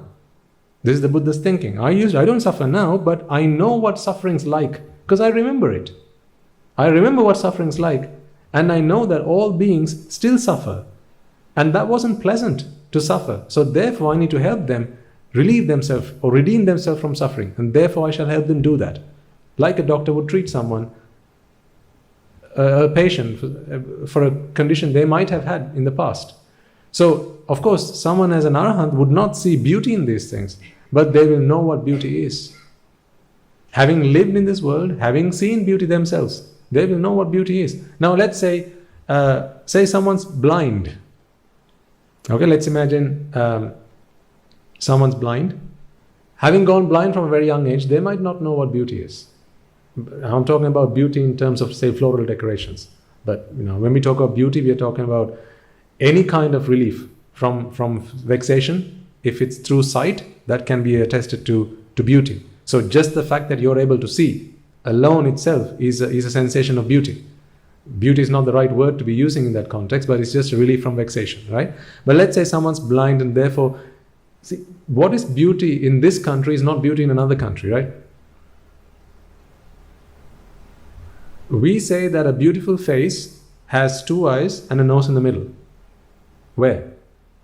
On planet Earth. in another planet? It's the nose above the eyes. That is what beauty is. In some cultures, have you heard of what a beauty spot is? Of course you have, come on. It's a birthmark, right, on a cheek. They say it's a beauty spot. Coming into this world, did we know it was called a beauty spot? No, it was a view that was implanted into our minds, a drushti. Having a birthmark on a cheek, that's a beauty spot. See, that's a sanya that we gave to it. So beauty is then conventional. It's what people have agreed is good looking. So otherwise, how do they pick Miss Universe? People go and vote. Because we all agree that this is what beauty is. And generally, if you have Miss World, Miss Universe, whatever, right? Generally, the judges will all agree on one person. That's because conventionally, they're all looking for the same thing. Right? So conventionally, beauty exists. It's a making of the mind, yes. But the judges in the judging panel, they're not arahants. They're people who sense beauty, and they're people who still appreciate beauty. So they're able to say that this is what beauty is. Now, what if the judging panel were all arahants? Miss World, they're all arahants. Not the people in it, but the judges. They're all arahants. Would they still not be able to nominate Miss World? Of course they would. Based on information. Based on information, what does beauty look like? They'll have a checklist. Nose has to be between the eyes and just above the mouth. Tick. Right? Complexion has to be fair. Whatever. Tick. Or complexion has to be dark. Tick. Hair has to reach at least shoulder length. No. Cross. She's got a bob cut. Doesn't work. Right? So they're going to go with a checklist. This is how we see beauty also. The same way an arahant would see beauty is how we see beauty. Because that is how beauty is a convention. It's simply something that lies in the mind. Remember, we all have a model of what beauty looks like. And this model has been figured through our previous experiences. Do they not say that a man usually finds a woman good looking if they at least vaguely resemble their mother? This is psychology. At least if they vaguely resemble some of their, either mother or a sister, or maybe a grandmother. Because that is what the child has grown up. That's what the child has seen throughout their life. So for a girl, they would see someone as being handsome if they at least vaguely resemble some of the features of their father. Because these are the characteristics that they have seen growing up. So beauty is a thing that has been forming in the mind, and therefore a mental image already exists. So whenever you look at something, you are now checklisting things off. How much of what I have in my mind is what comes from the outside. So an arahant would still be able to do this. They will not come up and say this is beautiful because they see beauty. They'll be able to say this is beautiful because conventionally this is what beautiful is. Okay? So why do our monks do these things? Because this is an offering to the Dhamma. This is an offering that they make to the Dhamma. Like we make offerings to the Buddha, we make flower offerings, incense, right? Is the Buddha there? That's just a statue, a stone statue. Remember, when we offer flowers, although we say that this is an offering to the Buddha, in reality what we are doing is we are actually making that offering to the qualities or the virtues of the Buddha. And if you go one step beyond that, actually what we are doing is a karmasthana. It's a contemplation. The flowers that I make as an offering at the Buddha's feet, because remember, the Buddha can be interpreted in lots of different ways. Some people know the Buddha as Prince Siddhartha, who went on to live an ascetic life and then renunciated, and then of course under the Bodhi tree became enlightened. So some people see the Buddha as a person. Right? Siddhartha became the Buddha. Some people would say. Others, on the path to Nibbana, you begin to see that Buddha is really the transformation of the mind. It's an enlightenment. It's a knowledge. So even when the body of Siddhartha passes away, the Buddha nature doesn't pass away. That's eternal. Buddha nature is eternal. The virtues of the Buddha is eternal. The virtues of the Dhamma is eternal. The virtues of the Mahasangha is eternal. They don't pass away with the passing away of beings like you and I. They are eternal. So these are qualities that we revere. So when they make these decorations, what our monks do and our Anagarikas, they get together and they make this as an offering to the great qualities. And in doing so, what they're hoping in their mind is they look at, I mean, I don't know what the plan is today, but sometimes, I don't know if you come along to some of the programs, when they make these floral decorations, in their mind they have a karmasthana. I think last week or the week before that, when I came in to talk to our monks, I saw a floral decoration and I saw some bulbs, like 5 of them. It was on a bed of flowers, but behind it was some twigs and branches from trees, which were like thorny trees, branches and things like that. But on that was a bed of flowers, and then some light bulbs around it, 5 of them, which were all lit. So the moment I saw that, I realized what they were thinking about when they were doing it. So the 5 bulbs were Rupa, Vedana, Sanya, Sankara, Vijnana. On a bed of flowers. This is Ashvada, pleasure. But behind it was a thorny tree branches and twigs. So underneath is just suffering, but looks pleasurable on the surface. What? Rupa, Vedana, Sanya, Sankara, Vijnana. And they were all lit up. Ignorance. Switch off the light of ignorance. Now you begin to realize what's really going on here. So when they make these floral decorations, I don't know what the plan is today because I haven't seen it yet. I don't come in here looking at this. Usually it's only on a Monday I actually see what's going on behind me. So, but you should be able to make sense of what's going on here. Perhaps there's a message that they want to get out to you. If you're intelligent enough, you'll be able to spot it. But how one of you might interpret it is not how someone else is going to interpret. You can't say that this is the only way to interpret it. Now don't focus your mind on that. Listen to what I'm saying. You can do that later. Take a mental image, go home, or on your way home you can focus on that. But the reason that we do this is because this is an offering to the Dhamma. It's not an offering to the preacher, it's an offering to the Dhamma. And as an offering, what the intention in their mind is, as I make this offering to the Dhamma, may I seek the refuge of the Dhamma. The Dhamma is my only refuge. I offer my life to the Dhamma. Now, for example, when you offer flowers to the Buddha, remember, this is just a stone statue. Right? But why do we put flowers at the feet of the Buddha? Because flowers represent defilements. The singular word for flowers is what? Mala, mal, keles mala. Right? Defilements. And we put them at the feet of the Buddha. We put them at the feet of the Buddha, not on his head. On the feet of the Buddha. So in fact, it's actually not appropriate to put flowers. Some people put flower garlands around the Buddha. And I don't know with what intention they do that, but I don't see that as being appropriate. But when you offer flowers at the feet of the Buddha, that represents a contemplation. The Buddha was someone who stood up, who rose up, having lived a life of defilements. He stepped on those defilements. He stepped on them, because what does stepping on something represent? Removing it, undermining it, disregarding it, throwing it away, stepping it. That's how you know you throw something away. I step on it, I don't want to see it again. Right? I put my foot on it. That's it's a figure of speech.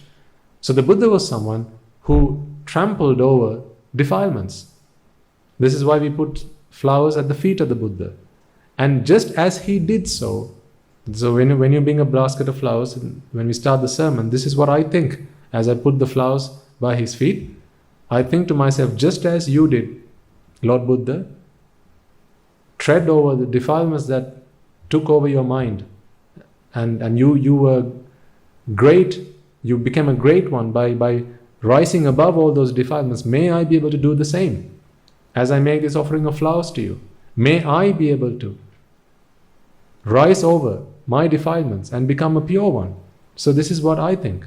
This is what you should think, or at least something similar. Otherwise it's just a symbol.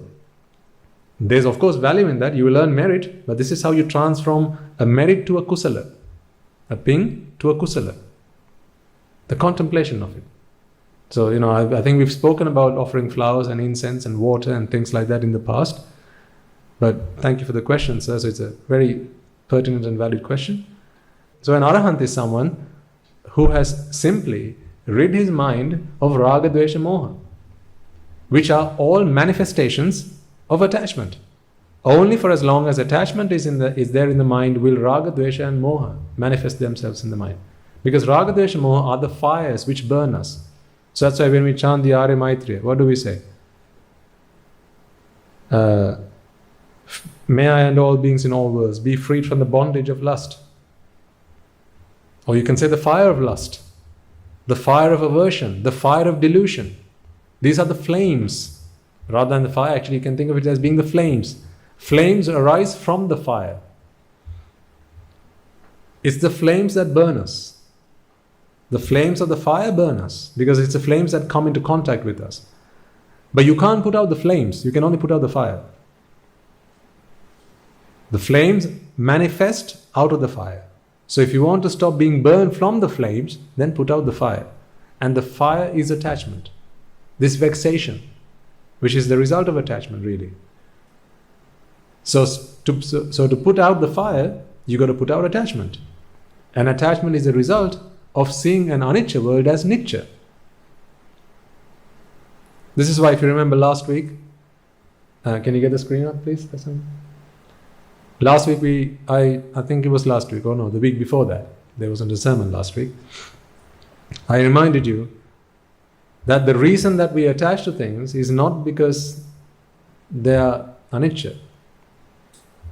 We see anicca things as nitya because it becomes apparent to us that they are nitya.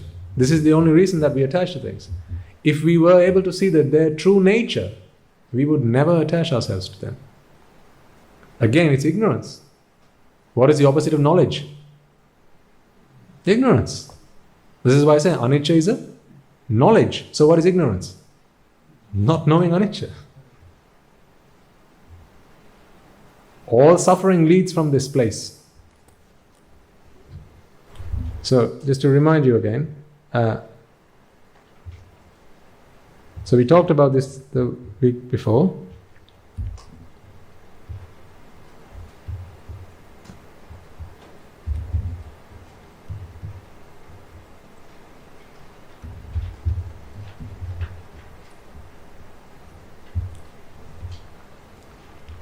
If you were to attach to something that was nitya, in other words, pleasurable.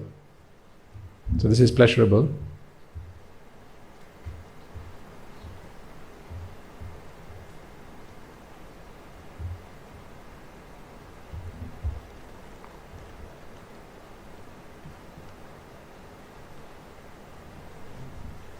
That brings pleasure.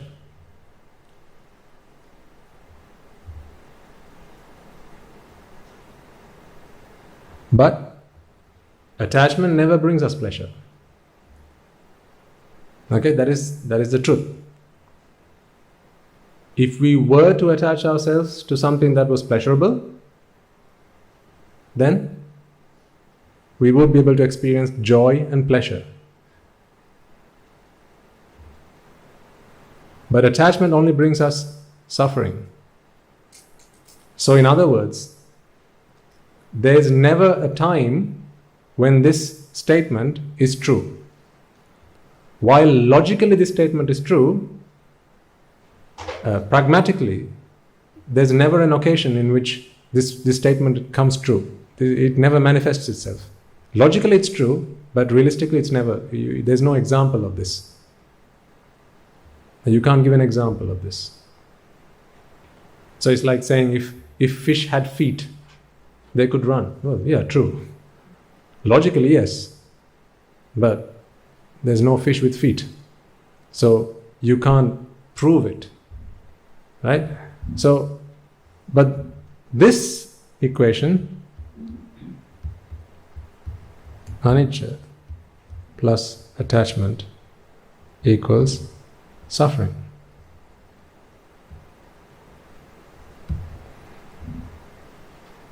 So this is unpleasurable. Okay? Now, this statement, we know that we suffer. This is why we are here. Right? You wouldn't have come here if suffering was not a part of your life. So you've come here to ask the question, why is it I suffer? And then, given this equation, you realize that attachment is what causes me suffering. But you also know at the same time, I would never, in a sane mind, attach myself to something that was anicca. Would you ever attach yourself to something that was unpleasurable? If you knew the iron was hot, would you touch it? No. If you knew it was a wet floor, would you go and try playing games on it? No. You'd be very careful. If you knew it was wet paint, would you touch it? No. Would you sit on it? No. But, hey, voila, you've got paint on you. So, actually, this is like saying this, okay? In our paint example,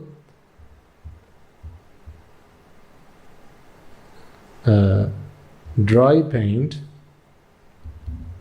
plus touching equals, wet paint.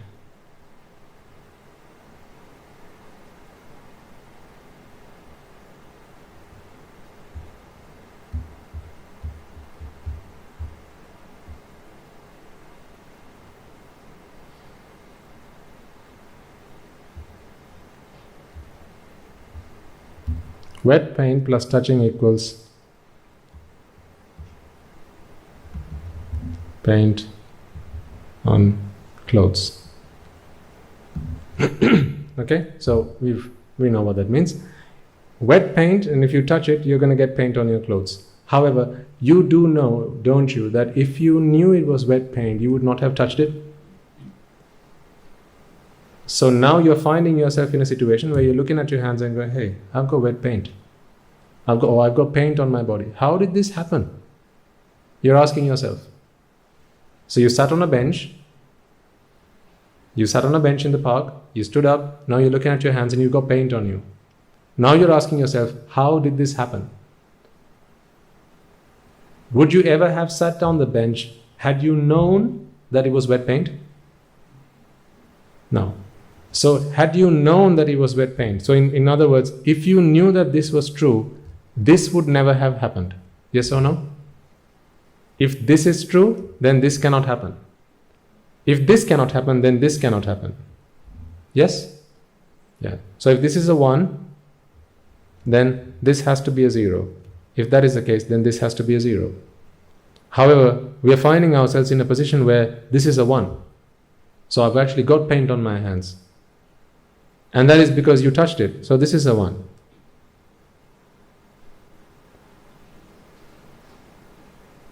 If that is a 1, this you thought was a 0.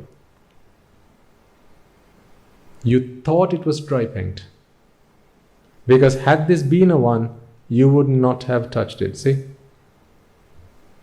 If you knew this was a 1, this would have always been a 0. But the fact that this is a 1 is because you thought that this was a 0.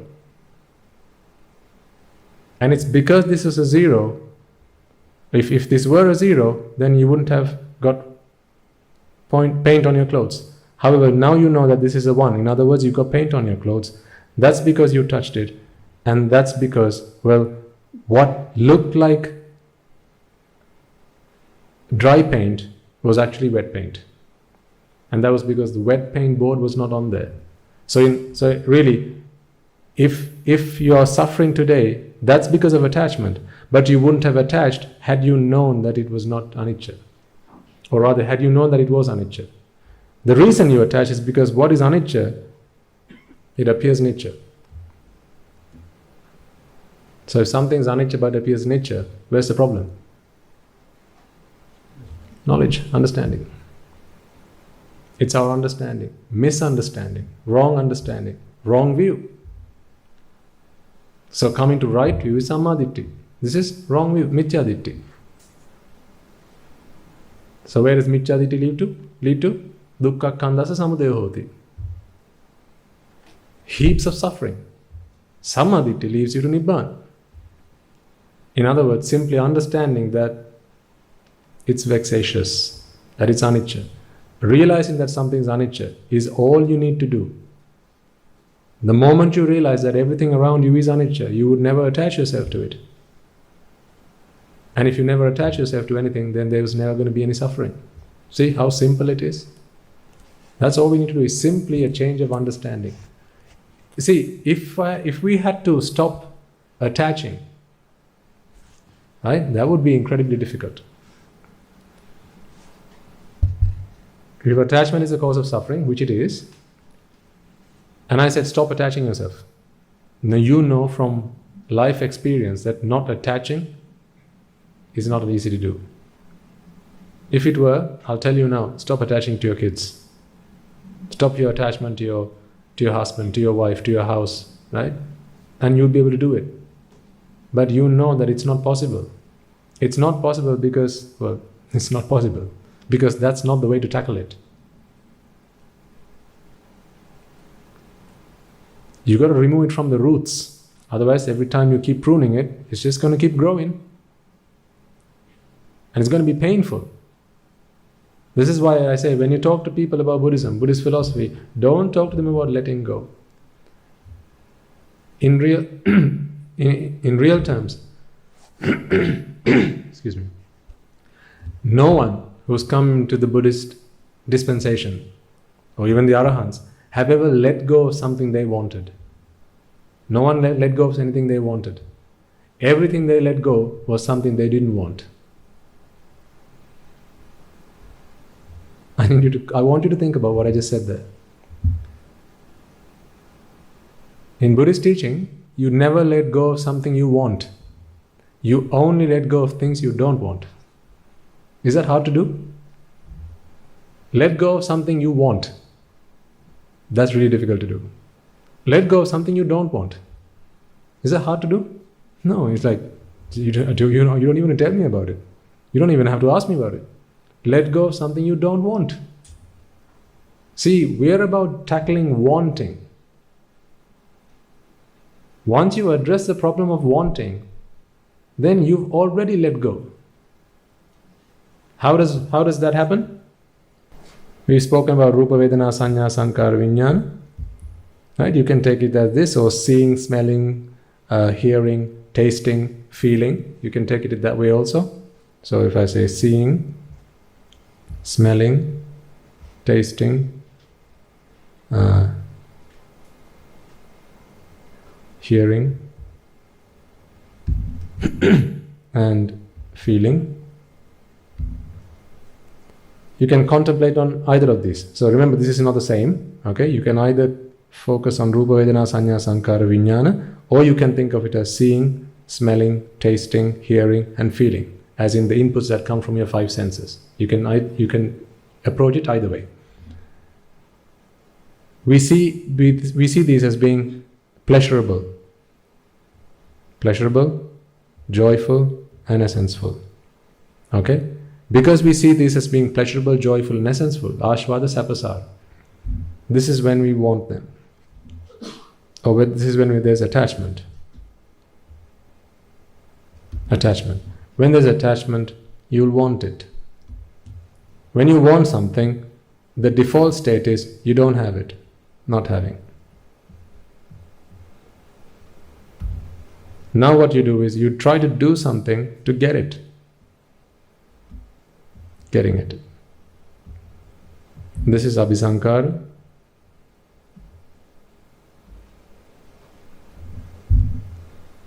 Okay, so let's go back to the beginning. Either in the mind you can see it as Rupa, Vedana, Sanya, Sankara, Vijnana, or you can reflect on them as seeing, smelling, tasting, hearing, and feeling. Please understand that Rupa is not the same as seeing, and Vedana not the same as, that's not what I'm saying. You can either look at it this way, or you can look at it this way. It's one or the other, okay? And when we see either of these as being pleasurable, joyful, and essenseful, as in Nicca, Sukha, Atta, this is wrong information, wrong knowledge.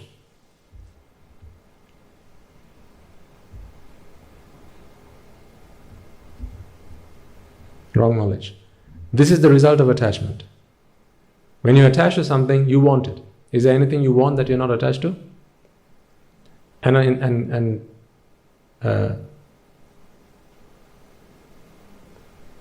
Is there anything that you're attached to that you don't want? So as in you're attached to something but you don't want it. Can you give me any example of that? No. And is there something you want that you're not attached to?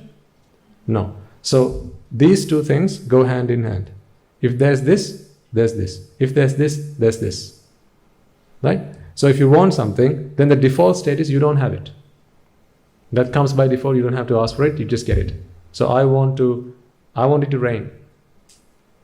Or let's say I want it to be Tuesday. It's not Tuesday. I want it to rain. It's not raining. At least until the next chitta, it's not raining.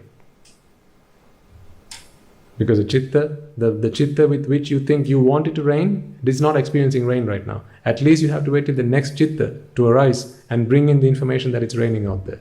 Okay? So what you don't have, what you want, you don't have as a default.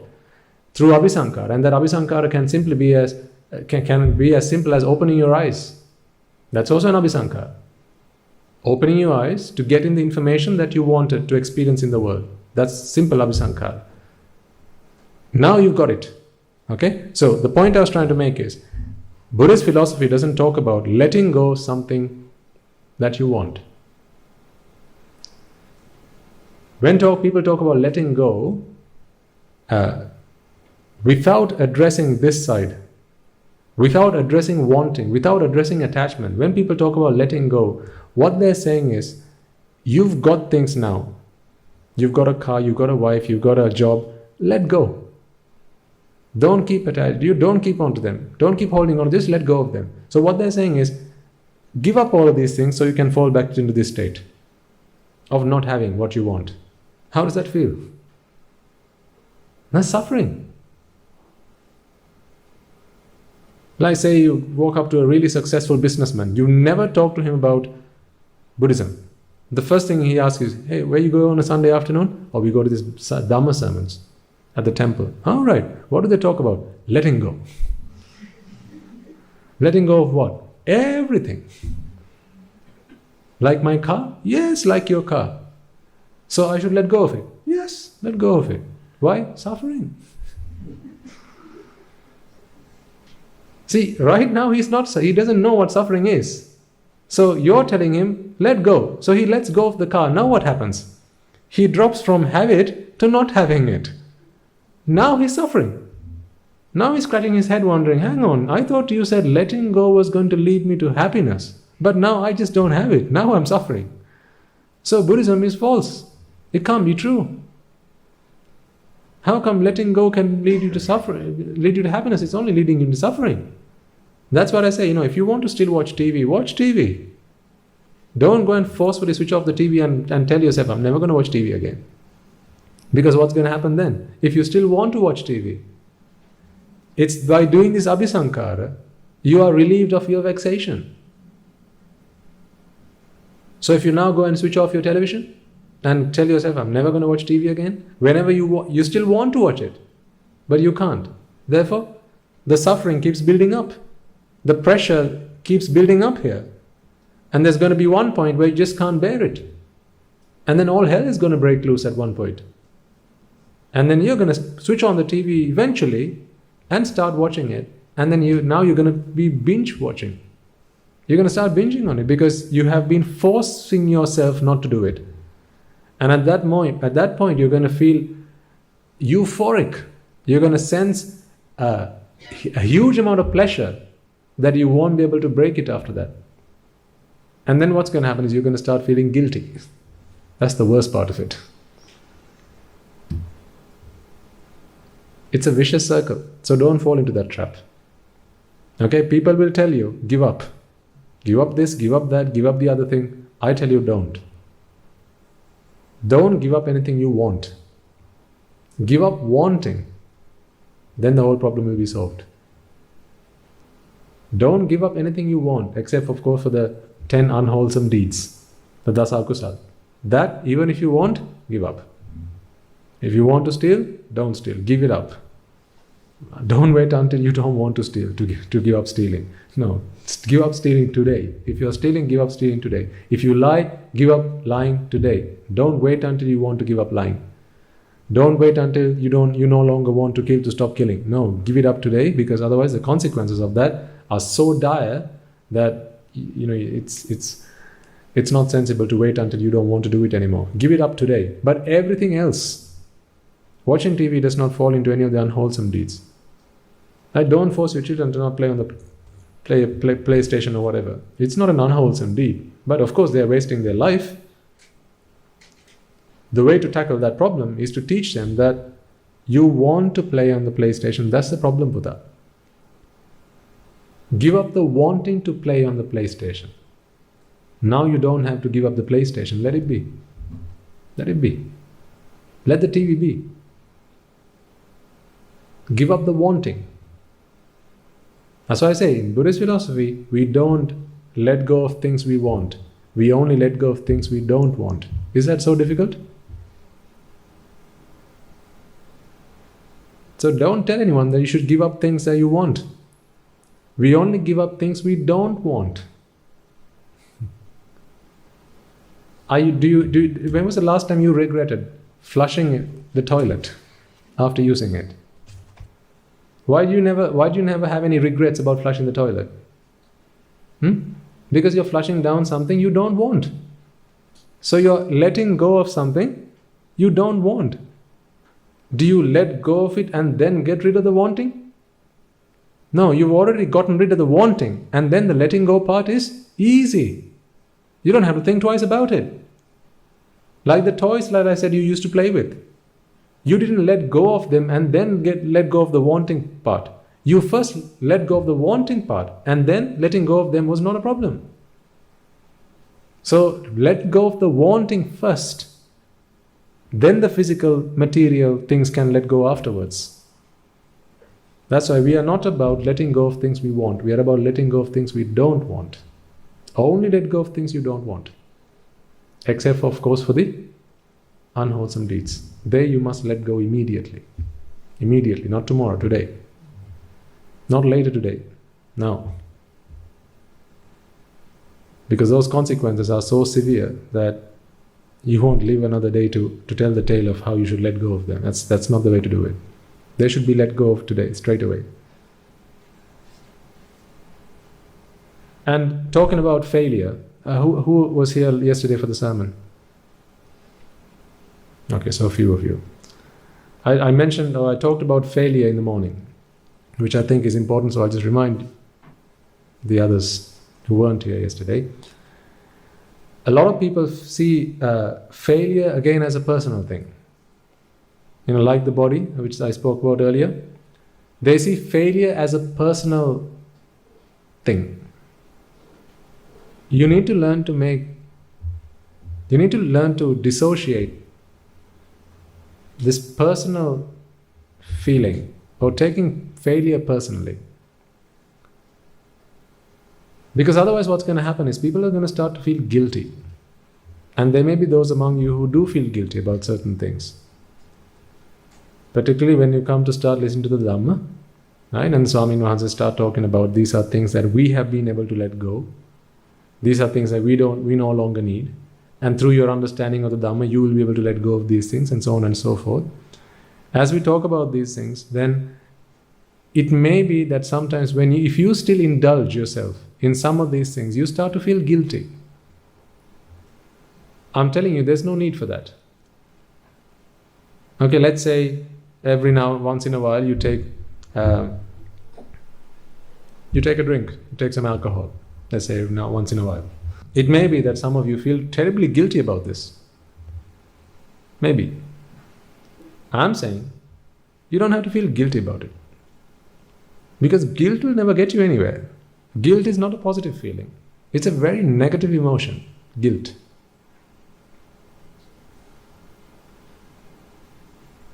I'm not saying it's good to drink either. Generally, we don't even talk about that subject because some people think Sura Mere is all about alcohol, but Sura Mere has much more deeper and more profound connotations, but that's a conversation for another day. But let's say you take your drinks every now and then and you want to give up the habit, but you make a resolve to yourself, I will not drink again. I have listened to the sermon today. That really hit me. I'm not going to take a drink again. And you go home and a week goes, 2 goes, 3 goes by. Say no drink, but you're walking past that black label, right? But it's looking at your face thinking, hey, you want me, come on. Right? Where you say, no, I don't want you. Eventually it says, you want me, come on, baby. And then you can't fight the temptation. And sometimes the temptation is so strong that you just fall for it. And then the moment after you do it, now you feel terribly guilty about yourself. Why did I do that? I shouldn't have done that. Or it can be cake, or it can be a song, or it can be watching a movie, or it can be anything else. The example I used yesterday was, sometimes when it comes to sensual desires and their gratification, right? Some people do various things. So it may be like, for example, as a monk, okay, as a higher ordained monk, you can't resort to self-gratification when it comes to sensual desires. I hope that makes sense, right? So you can't resort to self-gratification. Now this is a rule of conduct that has been laid out to higher ordained monks. But there may be, say, an anagarika who comes to the monastery and he wants to become a monk and he's practicing, right? He realizes that this is no point in doing this, and he promises to himself, I shall not do this, I shall not resort to self-gratification. But despite his best intentions, there comes a point where he just can't keep to his vows, and the resolve is just not strong enough, and he falls down. In other words, he breaks down, so he can no longer keep to his vow. At this point, this person can start to feel terribly guilty.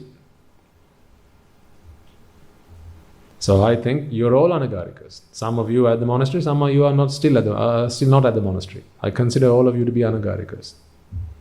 Okay, in other words, you have dedicated yourself to practicing the Dhamma. The only difference is some of you are at the monastery, others are not at the monastery. Okay, so it may be that there may be those among you who have made that resolve, but it comes to a point where the temptation is just too strong and you gave in. Now you're feeling terrible about yourself. What I'm telling you is there's no need for that. A lot of the time, we are too harsh upon ourselves. We forget to appreciate ourselves. And something I said yesterday, and I want to remind this and emphasize this point, is those who can't appreciate themselves cannot appreciate anybody else or anyone else. We must all learn to appreciate ourselves first. Why does this guy blame himself and curse himself for something that happened in the span of 5-10 minutes? Because this was just a one-off event. What about all the weeks that he fought the temptation? What about all those weeks he picked up the courage and didn't do it, didn't fall for it? Why does he not appreciate that fact? Why does he not give himself a pat on the back saying, hey, dude, well done. You fought back the temptation for 3 whole weeks. Yes, of course, it happened once, right? What do you do now? Get back on your feet and let's go again. Because just because you fall, you have fallen. If you now start to admonish yourself about it, feeling self-pity, these are feelings that start to come in now. All negative emotions. You start to pity yourself. You start to feel this small. And you begin to undermine yourself. And all these negative emotions like, no, see, you can't do this. You can never do this. You can't fight temptation, desire. You can't overcome it. You're never going to attain Nibbana, certainly not in this birth. These are thoughts that will start coming into your mind.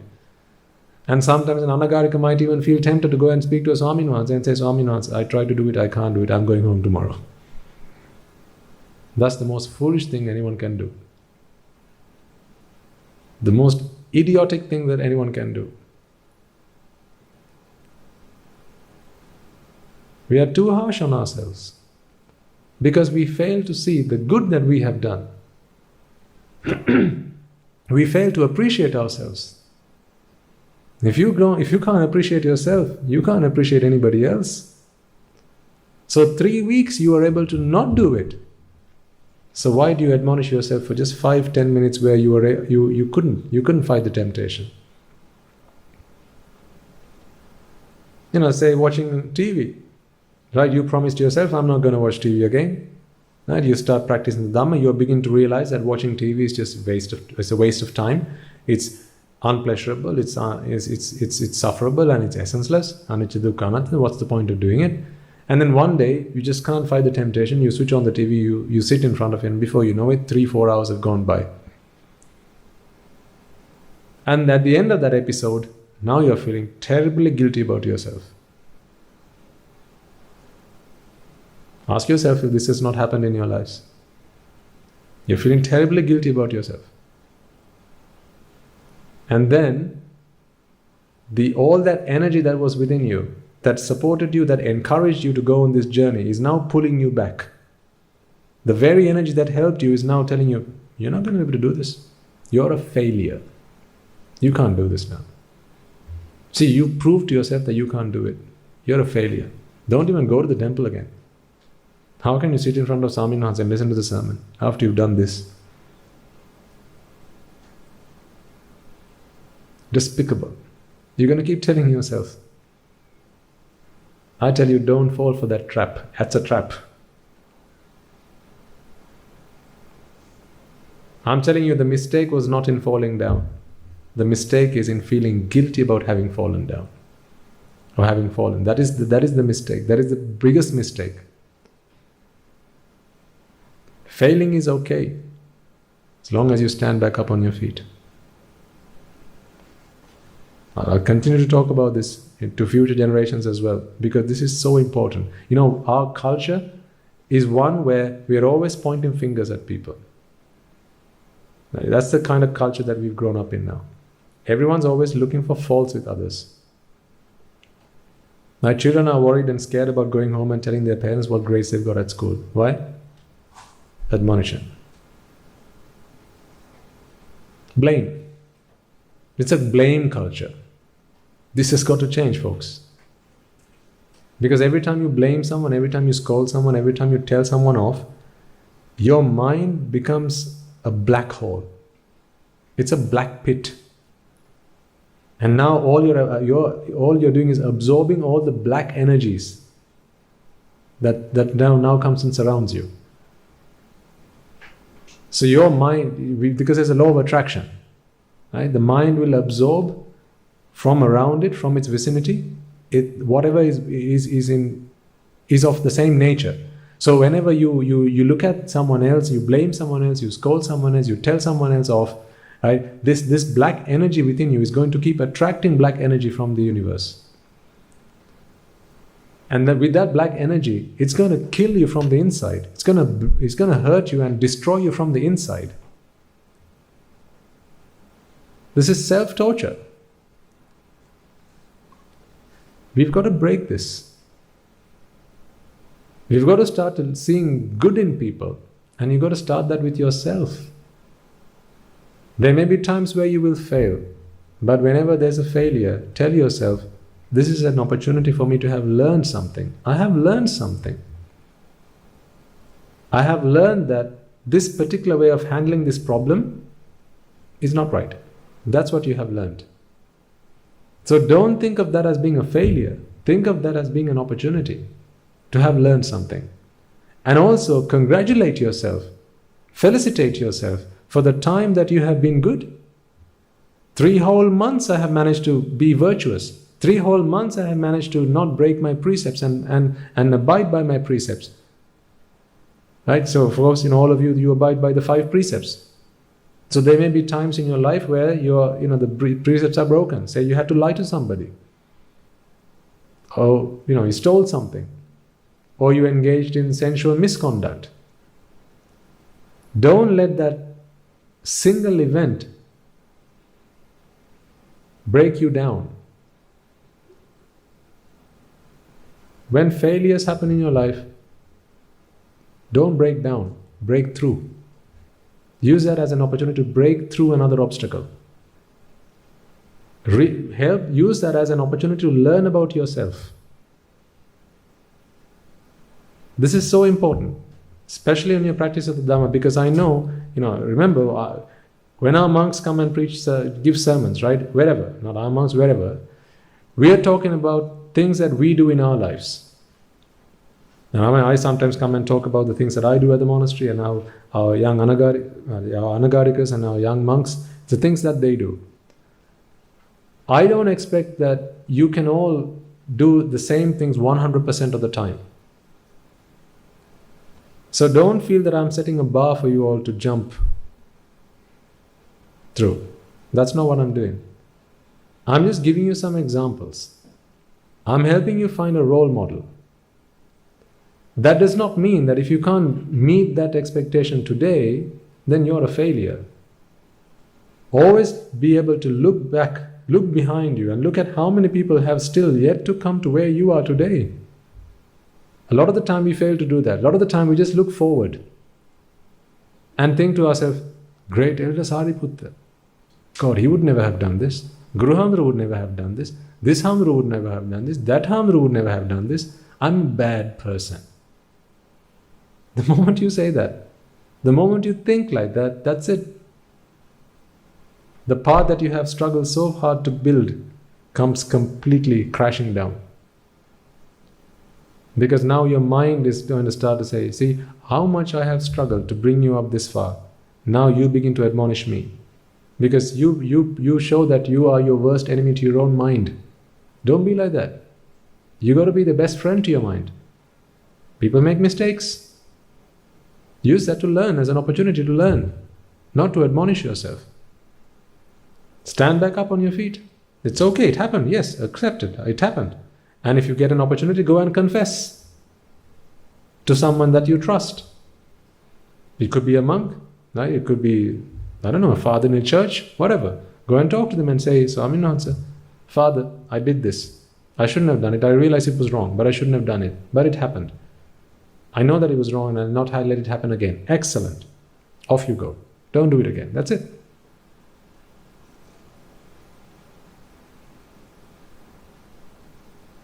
Yeah, the reason I'm saying this is because a lot of people do come and talk to us.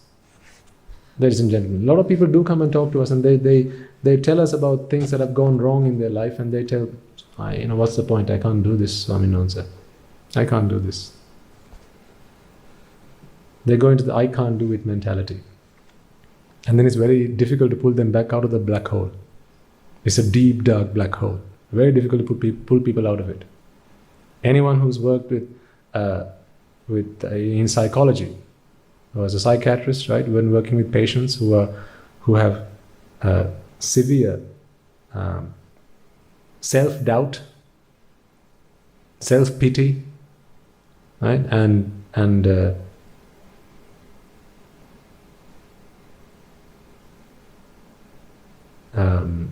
inferiority complexes. And a lot of the time this is all self-imposed. They're not as bad as they think they are. See, just the fact that you come to a sermon every Sunday, have you ever congratulated yourself for that? The fact that you come every Sunday to this sermon, have you ever congratulated yourself for that? Have you ever said to yourself, hey, well done. How long have you been coming now? You've been coming for 3 whole months now, 6 months now. Well done, you. Who are you waiting for to say that? Who are you expecting a postcard from? You got to take a moment to appreciate what you have done. To congratulate yourself. These are the victories, these are the successes of your life. Celebrate them. Give yourself a pat on the back because it's going to keep driving you for the next 6 months. Right? Now, sometimes, right, for example, you start dozing off in the sermons. Yes, I make a remark about it. Right? Maybe sometimes I ridicule you or pass a slight comment. Right? But sometimes, after you wake up, you feel, oh, Swaminatha saw me. And then you start feeling really terrible. No, don't feel like that. You came here. You're here. Isn't that a great thing? Even to fall asleep, at least you're here. It's better to fall asleep here than fall asleep at home. At least you're catching every other word. That's better than catching no word. Right? So have you ever congratulated yourself about that? Sometimes when I speak to some of you, right, and say, how was the sermon today? Did you manage to learn something? The first thing I hear you say is, Swaminathan, I fell asleep 3 times. Please, I beg of you, don't make that the first thing you have to say about yourself. Why do you say, I fell asleep 3 times today? Could you not have said, Swaminathan said, I stayed awake throughout 95% of the sermon. Just the last 3 minutes, I fell asleep. But the first thing you say is, I fell asleep.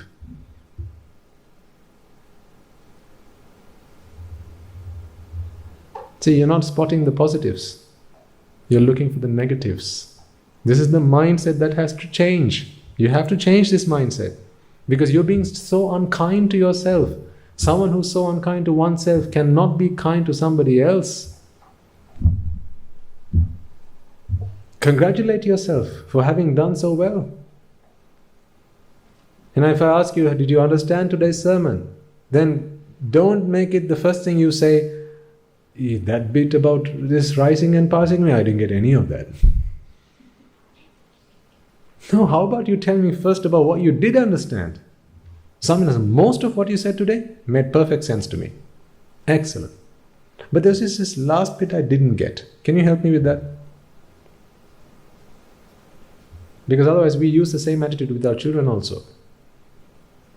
You always look for faults. In the workplace, right? With your colleagues, with your co-workers.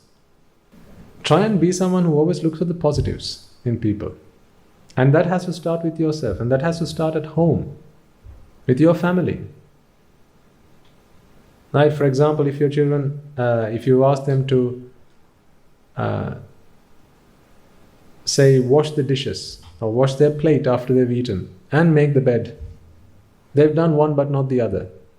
Don't be someone who the first thing you say is what they haven't done. Be a mother, be a father who appreciates what they have done first, because that helps with their self-value. Be someone who appreciates what they have done, and then tell them, Puta, if you had washed the dishes also, wow, that would have been excellent. Well done for making the bed, but had you also washed the dishes, that would have been marvelous. Do you think you can try and do that next time? Of course, Samya, I'll do that next time. But what if the first thing you say is, look, you haven't washed the dishes. You kalakanya. And if you say that, then he's never going to want to do it. See, you need to point out where someone's done something wrong. I'm not saying hide it under the covers. Don't spot faults. I'm not saying that. You gotta point it out where someone's done something wrong. But it's the way you do it that matters. With your co-workers, the same goes. Someone sent an email, but there are a few errors in the email. Because remember, you're dealing with people here. People have minds, right? And minds that can be broken, shattered.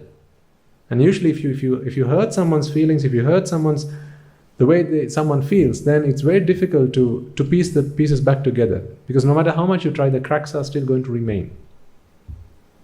They say, trust takes a long time to build up, but it can be broken like this. So if someone's done something good, appreciate it, and then say, I've spotted that, there were a few errors in this. Of course, if it's a serious mistake, then make sure that they realize how serious the mistake is. But always make sure that they understand that they have done something good. And then say, if you'd already done this as well, it would have been much better. Shall we make sure that it doesn't happen again? Of course. I'll make sure it never happens again. Have you heard of the dung beetle? See, I wasn't making it up after all. Right? Look at what the dung beetle's doing.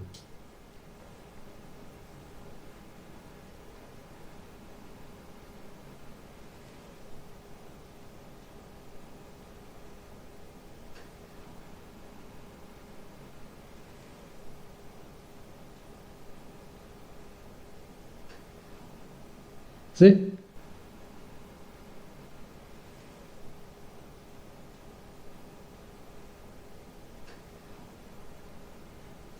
And before you know it, all the dung is gone.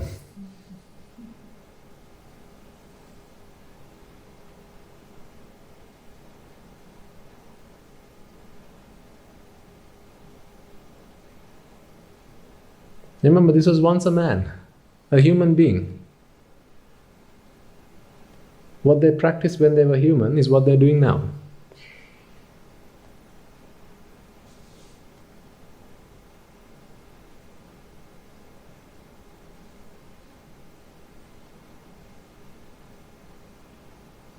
Feces.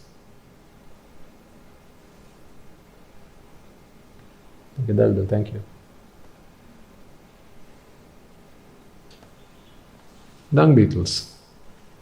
Okay, can you imagine the kind of sankara they must have done as a human? Always went looking for dung.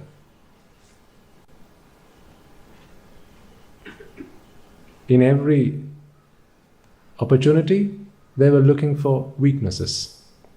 In every good person, they were looking for badness. Have you not seen people like that? No matter what good happens, they'll be the first to say why something cannot be done, or why this person is a bad person. And you could say, hey, have you heard of this guy? He's so good, he's very kind to people, he's very generous, right? He helps everyone in the village. And then there's always this one guy who come and say, yeah, but he's a Kasipukarya. That's how he does this. An illicit brewer. This is how he gives money to other people. So you're always spotting badness.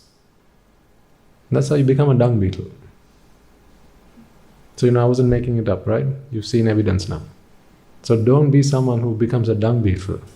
Stop the dung beetle sankara. Always try to spot goodness in people. Start with yourself. This is what I'm saying. Start with yourself.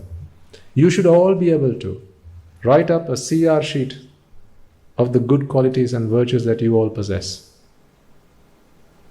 I mean, come on, you've lived for 45, 50 years, right? If you can't, by this day and age, write a list of the good qualities and virtues that you possess, what's the point? When I ask you, why are you a good mother? If you can't answer that question for me, what's the point? Why are you a good father? If you can't answer that question, what's the point? Usually people are very hesitant to talk about their goodness. If I say, are you a good mother? But I'm very strict. I shout at my children sometimes. Again, starting with the negatives. Have you not heard when people say, right, how's your day? 99% of people, how do they answer this? Not bad. Why do you say not bad? If it's not bad, why don't you just say the opposite of it? Good. It's good. It's a good day. You might think, well, how does that matter, Swaminathan? It does. It makes a huge difference.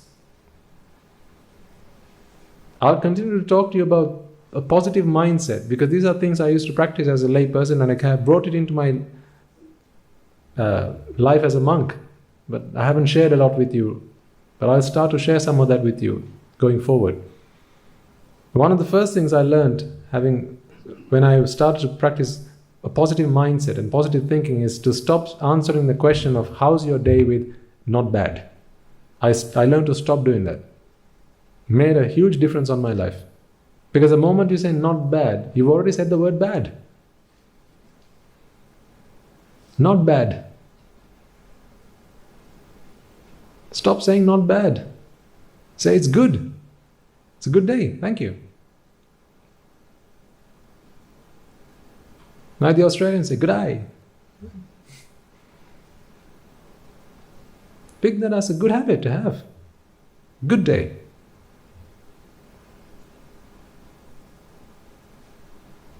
Not too bad. Oh, just a little bad. No, it's really good. Really good day. Thank you. Good day.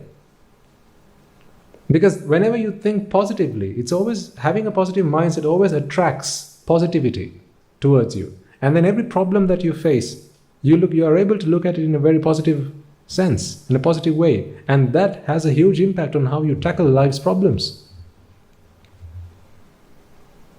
I read this story once. Apparently, there were two salesmen. So these two salesmen, they wanted to make as many sales as they possibly could through the year to become the best salesman. And once there was a rainy day,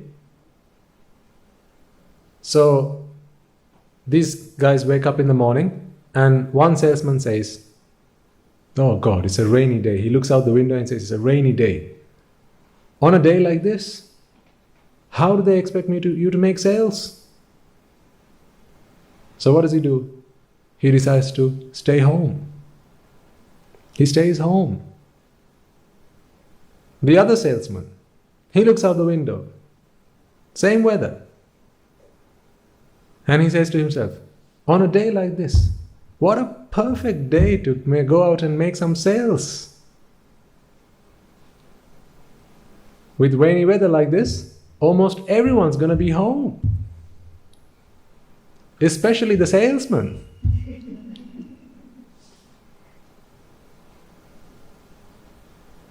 See, same problem, different perspective. What kind of person are you? That's what matters. I've said this time and time again. Don't wish for less problems. What must you wish for? More skills. Thank you, madam. More skills. Not less problems, wish for more skills. Even in the path to Nibbana, folks, this is equally important, if not more. Because I don't know any other area in life to apply positive thinking than Nibbana. Because everything else is simply a means to an end. Becoming a rich man, what? Means to an end. Becoming a man who's a real estate magnate, what? Means to an end. Becoming the most successful teacher, means to an end. Becoming the most highly skilled surgeon, brain surgeon, means to an end. Because the moment you get to it, that's it. Done. Death will ultimately remove all qualifications from you. The place where I see investing all your time and energy in positive thinking, positive attitudes, positive philosophies in life applies nowhere more than on your path to Nibbana. Because in that path, everything you do amounts to something. It's not a means to an end. Don't wish for less problems, wish for more skills. Don't wish for less challenges, wish for more wisdom. Don't wish it was easier, wish you were better. Never wish it was easier. Whenever a problem comes to you, don't, I wish it was an easier problem. No, this problem is the problem you need to deal with in order to take the next step towards your Nibbana. So why are you wishing it was easier?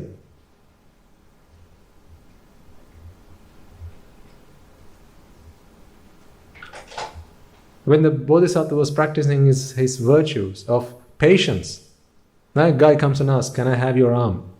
What did he say? Arm? Oh, just ask for a finger, I'll give you the finger. Is that what he said? No, because he never thought, "I wish it was easier." He thought to himself, "I wish I was better."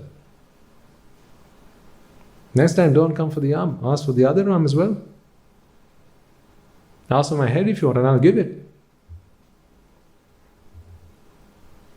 Remember, it's not the destination that matters, okay? It's who you become on getting to your destination. That's what matters. Your destination will be the result of who you have become on the way to get there.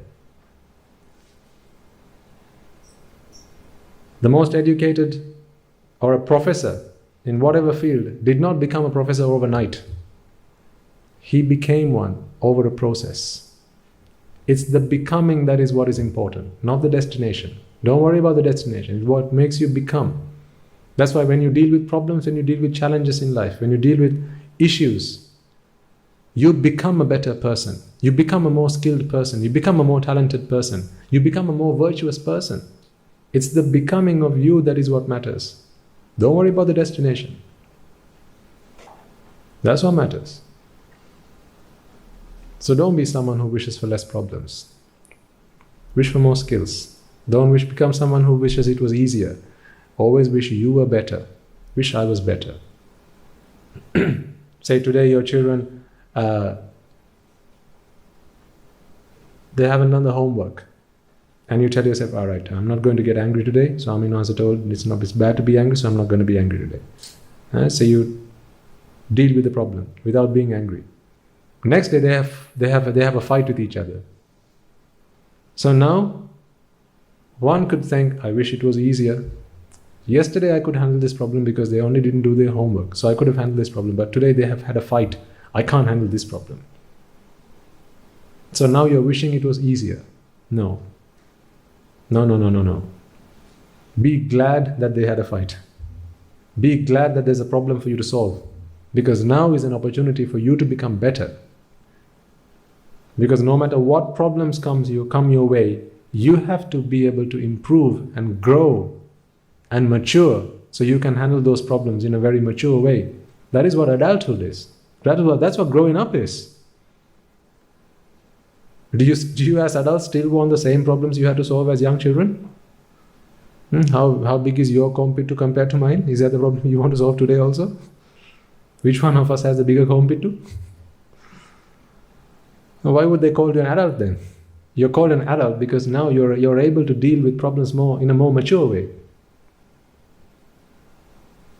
See, this is where your perspectives have to change. And even when it comes to failure then, be someone who is able to face failure fearlessly. I'll guarantee that there'll be times in life you will fall. Okay? You will fall. Be ready for that. You will fall. You become great not in not falling. You become great by standing back up on your feet every time you fall. That's what greatness amounts to. You become a hero then by getting up back on your feet every time you fall. Don't let your weakness define you. If you allow your weaknesses, if you allow your failures to define you, then you're a failure. Don't let your weaknesses define you or your failures define you. Be resilient. These will have been things you'll have learned in business. As I said, the principles are the same. It's just the application of it in different context. You need to be resilient on your path to Nibbana. Challenges will come and you will fall, but get back up on your feet and go. Don't stop. Go. What, you think in my life I haven't failed? You think as a monk there weren't testing times in my life? Of course, there have been and there will be. I'm still Raga, Dvesha, Moha walking on two legs. There have been testing times in my life and there will be testing times in my life. And I always want there to be. Because this is how I can grow. This is how I can become someone better. So I don't wake up this morning thinking, oh, I wish I don't have any problems to deal with today. What a lousy way to start a day. It's better to have lived one day fully than to have lived 100 years tucked up in bed with having no problems to solve. So, it may be that in your lay lives you have lots of problems, right? So you might think, Swami knows, as a monk, you can do this, but how can we? As lay people, we have lots of problems to deal with, right? My husband's ill. My wife, she is not helping me with this. My children, they are still at school, right? They need help from me to do this, to get into school, right? With their homework, whatever. Right? I have bills to pay. The bank is sending me red letters saying they'll forfeit my house. Right? All these problems I have to deal with. How can you expect me to attain Nibbana? What are you saying now? I wish it was easier. Oh, Swami knows, I wish it was easier. Then I could have attained Nibbana. No. It's your mindset which is keeping you from attaining Nibbana. Every day you wake up in the morning and say, this is why Swami Mahansa can do it and this is why I can't do it, that's another day you will not attain Nibbana.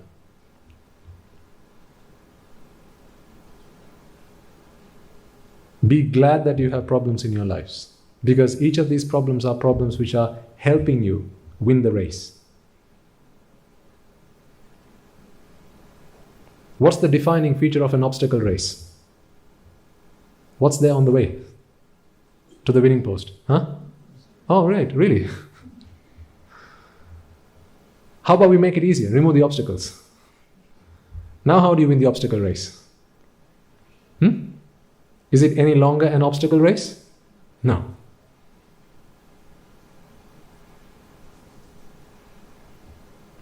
So if you want to become a gold medal champion, then don't wish that they had removed all the obstacles. They don't give you a gold medal for walking on a straight road. They give you a gold medal for jumping over the obstacles. And if you fail at the 10th obstacle, be glad that you got past 9. Don't blame yourself for having fallen at the 10th obstacle. Congratulate yourself. Hey, look back. I jumped over 9. No problem at all. Next time, I'll jump over the 10th one. That's how all successful men are made. There's not a single person in life who has become successful without failures in their lives. But they used failure as a school. They learned from it. They didn't use it as a club to beat themselves down with it. So whatever failure comes your way, folks, learn from it. That's all there is to do. Because I know in your lives, you will have various issues, various complications, various difficulties. Some of you might have to argue your way just to get here every Sunday. Perhaps. Right? Maybe you have to deal with your spouses and get them to say okay. Maybe you need to put an application form in 2 weeks before just to get them to say okay. I don't know, but there may be such problems. Don't wish it was easier. If your husband always has a go at you whenever you get back on a Sunday, coming back again late Sunday. I tell you why. This is why I tell you, don't go to these sermons. What a waste of time. If you stayed at home, we could have watched TV together. We could have gone out for a movie. Now see, I don't even have dinner yet. Don't wish it was easier. If those insults offend you, don't wish that he would stop insulting. That's the wrong tactic. You can't win this game like that. Let him continue offending you. Let him continue throwing you those insults. You grow. Become better. If today he says Modi, next time, ask him to say Valli. It's okay. That is the path to becoming a saint. You don't become a saint by wishing it was easier. Wish you were better every single time. See, this is why I say, even in your lay lives, folks, right, you have no excuse. Sorry to say, you have no excuse for not attaining Nibbana. Because all you need is the Dhamma, the principles. And now the application of that, you have a fantastic laboratory. Go and apply all of these principles. Because at the monastery, right, I don't get the opportunities that you get. Because I don't have our young monks coming and, blaming me or talking to me in an unrespectful way. So in your lives, you have every opportunities, ample opportunities. Because you have lots of duties and responsibilities. And therefore opportunities for things to go wrong. But when they go wrong, ask yourself, what is my mental conduct here? How am I facing this challenge? Am I failing? Am I falling? And if you fail, it's okay. How about if you get angry? What must you do? Tell yourself what? I can never attain Nibbana. See, I got angry. Now I can't do this. I can't. See, I can't. You've been going to the sermons for 3 months now, 6 months now. You're still getting angry? You can't do it. Stay at home, you old fool. That's what you're going to tell yourself. Wrong. Wrong.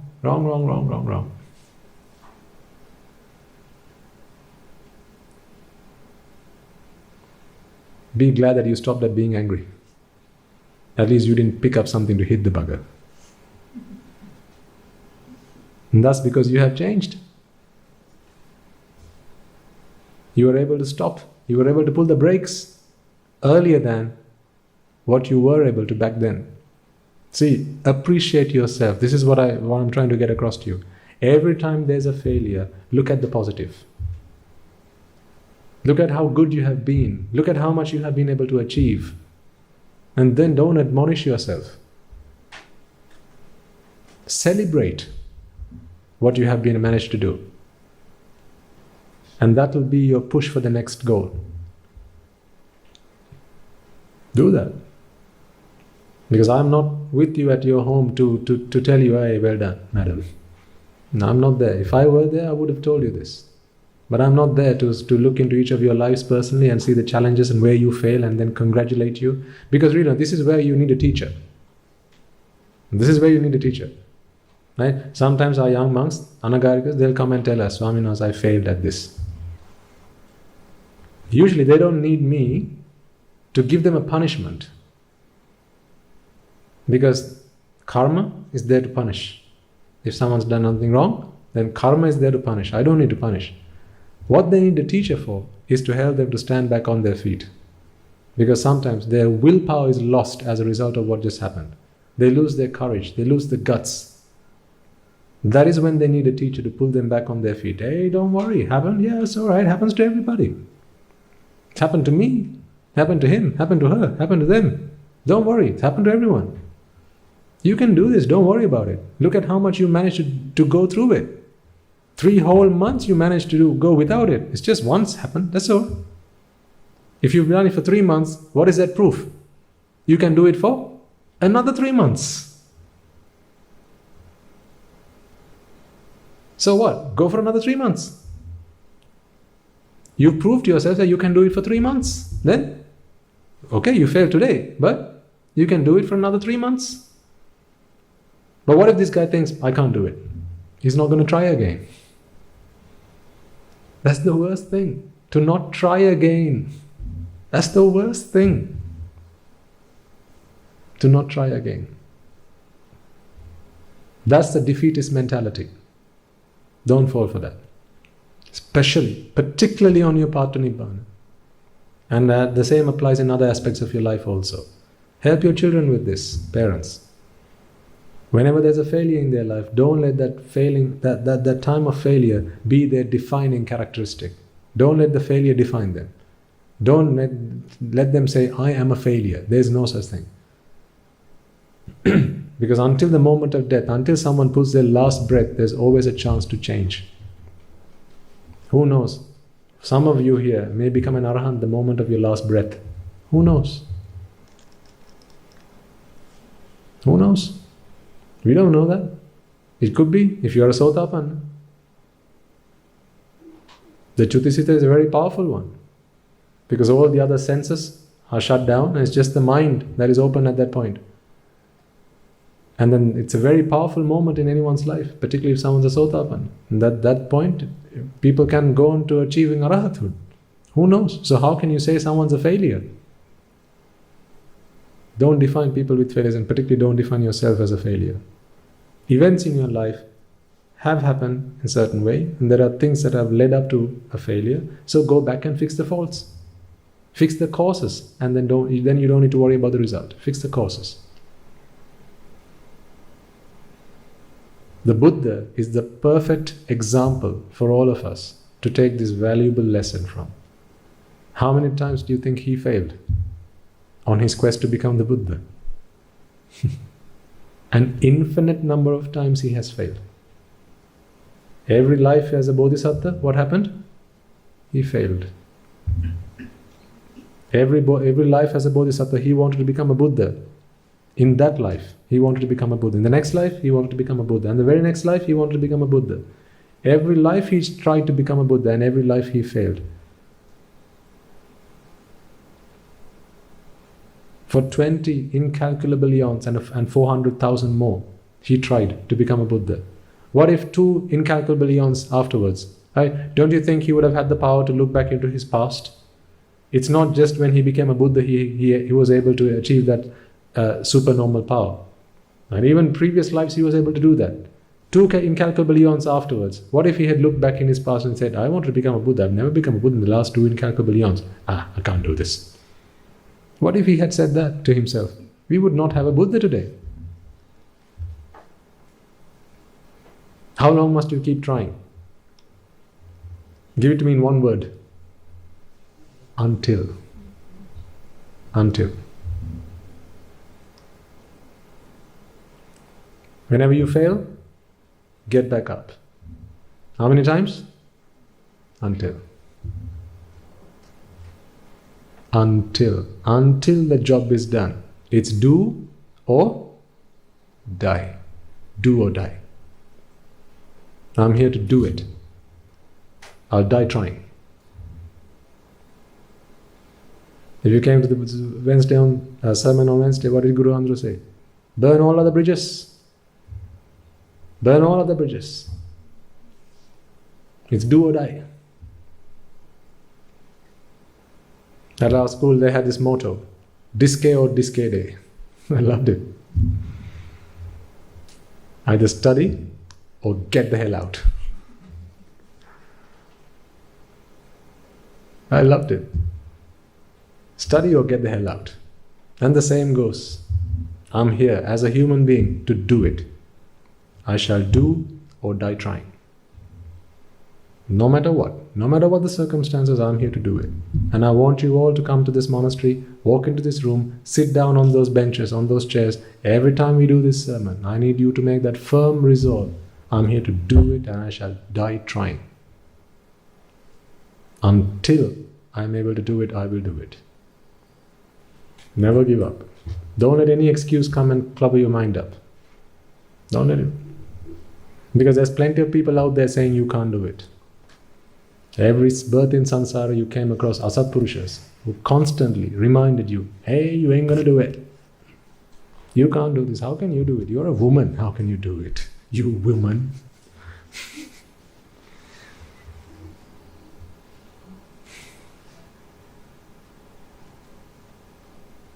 If you stand for feminism, here's what you need to do. Prove that women can do it.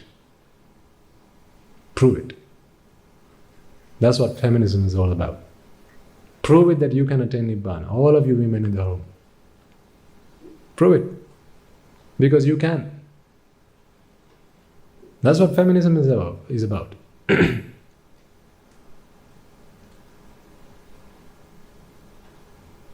Because every man and his dog out there saying, women, they can't do it. How pathetic. Of course they can do it. All it requires is a vision, a plan, and some motivation to get there. Have that vision. Do it or die trying. Because this is the only thing that's worth doing. And you know that now. Everything else is a means to an end. Do you not know that now? Becoming wealthy, means to an end. Becoming a mother, what is that? A means to an end. How long can you be a mother? Until the end. Becoming a father, means to an end. Becoming a doctor, means to an end. Becoming a teacher, means to an end. Becoming a billionaire, what? Means to an end. Everything else is a means to an end. At the end of this, when the last clock goes tick, that's it. Reverse. Back to zero. Start from zero. It's like a snake and ladder game. So you can only keep going until you hit that snake. And then when you hit it, back to zero. Start from scratch. What's the point? How many times have you done it now? Who here has not been a mother in samsara? Who's not been a father in samsara? Who's not been a husband or a wife? Who's not been a billionaire in samsara? Who's not been the Sakradeva in samsara? Who's not been the Mahabrahma in samsara? What have you not been in samsara? We've been everything there is to be in samsara. Everything. The only thing we haven't been is an arahant. So let's do it or die trying. Because you can all do it. I promise you, if you follow the path that the Buddha has taught, you can do it. You can absolutely do it. So simple, so straightforward. All that requires is knowledge This wisdom, right? Understand what anicca is, understand what anatta is, understand what dukkha is. Understand them as being knowledges. This is a wisdom. This is an understanding. It's not to experience, it's to realize. Once you realized it, now put it into practice. Practice will make you perfect. How long do you keep practicing? Until. If it takes you another 60 years, then too long, huh? No, it takes you 160 years. Then, is it too long? No. Until. You can all do it. I wouldn't be here. I wouldn't be here otherwise. And I didn't come here because I didn't have any other means to live by. I didn't come here because I had failed in life. I came here because I was victorious in life. And I found the one thing that superseded everything else in terms of what can bring me happiness in life. This is why I'm here. I don't consider myself a failure in life. This is the one thing that I hadn't discovered. This is why I say not a day goes by where I think, oh, I should have stayed at home. Not a day has passed by in my life where I have felt that way. So I have come here because I have complete faith and conviction that the path is true and the path is right. Makes sense, perfect sense. And I'm so glad that it boils down to ultimately is just the way we look at the world. Right? We see what is anicca as being nicca. That is the only problem, nothing else. See, the problem is not attachment. The problem is seeing an anicca world as nicca. That's the problem. Fix that and everything else will be fixed. Just one switch I need to flick. Right now, as I keep flicking it falls back down. And then do it again and it falls back down. Keep pressing it up and it falls back down, like a trip switch. All I need to do is keep doing it. One day it will stick. That's it. Job done. How many times must you keep doing it? Until. So let's do it. We can all do it. I want you all to also start making some goals around your goal of Nibbana. Because remember, Nibbana is not a smart goal. Unfortunately. It's specific, it's measurable, it's achievable, it's realistic, but it's not timely. Because you can't say, I'm going to attain Nibbana in the next 2 years. Because it doesn't work like that. You don't know when. Because the T is until. That's the problem. Right? But there are things you can have as milestones along the way. Milestones. Like giving up cake. That can be a milestone. You should be able to sit, say, somewhere where people are having food and be able to fight the temptation to eat. That's a milestone. You can try that. These are milestones on the way to Nibbana. You should be able to get a message on your phone, a notification alert on your phone, and not be able to check it. Isn't that a temptation? When your phone goes beep beep, what's the next thing you want to do? I want to check it now. That's a strong temptation. Why? The moment you do it, there's a rush of feel-good hormones. Now you become addicted to it. Can't break the habit. You should have a milestone, like someone's in the living room, they're watching TV. Be able to walk past the TV without glancing at it. That's a milestone. Someone's sat down saying your name, they're having a conversation. You should be able to not pay attention to what they're saying. They're talking about you, but you're okay with not paying attention to it. You should be okay with that. How about drinking tea without sugar? That's a milestone. Or if you don't like sugar, then try drinking tea with sugar. That's a milestone. If you can't clean your toilet, then set yourself a milestone. I want to clean the toilet. If you have a glove on, you should be able to put your hand into the hole. Yes or no? That's a milestone. Set yourself a smart goal, specific. Of course, what? Put your hand into the thing. Is it measurable? Yes. Is it achievable? Of course. Is it relevant? Well, duh. And is it timely? Yes, I'm going to do it in the next 3 weeks. The first time you do it, you're going to puke for a week. It's going to take you another week to recover, and then you've got 1 week left to do it. That's why I said 3 weeks. But it's a smart goal, and you should. It's a milestone. It's a milestone. The friend that you used to be friends with, but now you fell out and now you don't talk with each other, right? Give them a call. Ooh. You left the relationship on a very sour note. Give them a call. And if you're struggling with it, what does that tell you? You have defilements. Milestone. Set yourself that milestone. Is it specific? Of course. Measurable? Yes. Give the call. Achievable? Yeah. Relevant? Damn right. Timely? Set yourself a goal. I'm going to do it in the next 2 weeks. Make a plan. What am I going to say when I ring her? What time am I going to call her? Make a plan and then do it. You will feel over the moon after you've done it because you can go and tick the damn goal. Done it. You feel so good about yourself. Try it. I've started setting milestones for our monks because Nibbana is not a smart goal. That's the problem with it. But these milestones will get you there. You're creative. Right? Things you will have learned in your workplaces. Bring those things in. Now, start using them. Be creative. Set yourself some goals. Give your kids goals. You should be able to go and sit in a stinky toilet and meditate for 15 minutes. Someone's just farted in there.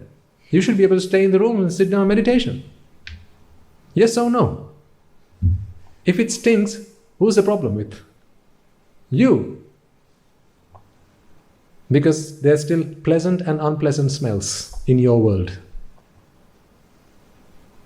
An Arahant would have no problem with that. So there's a goal for you. Do it.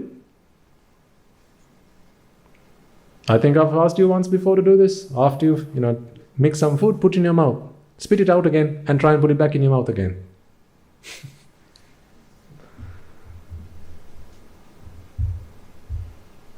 That one's gone unconscious.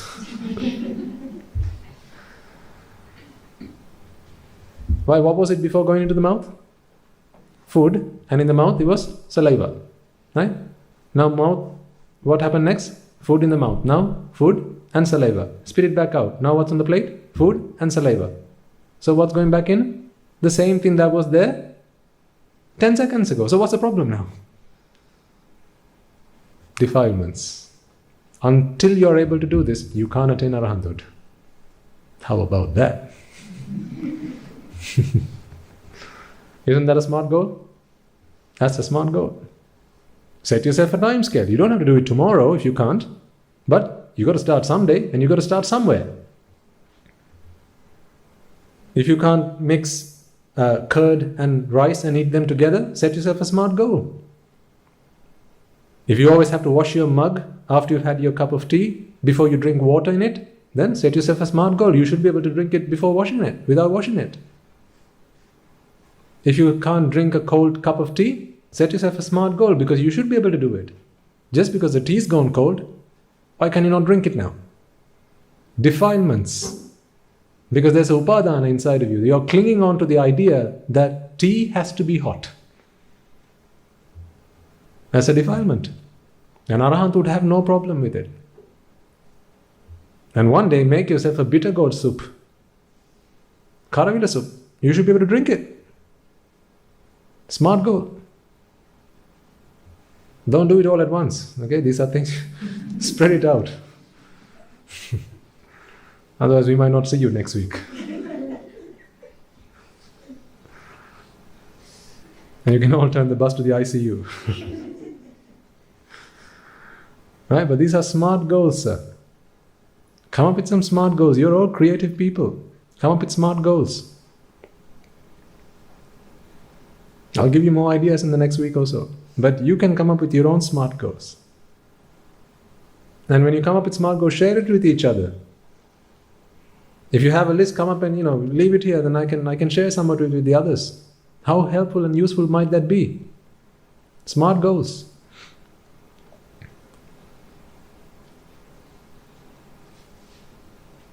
These are things I try myself to see where I am on the journey. Because you can test yourself this way.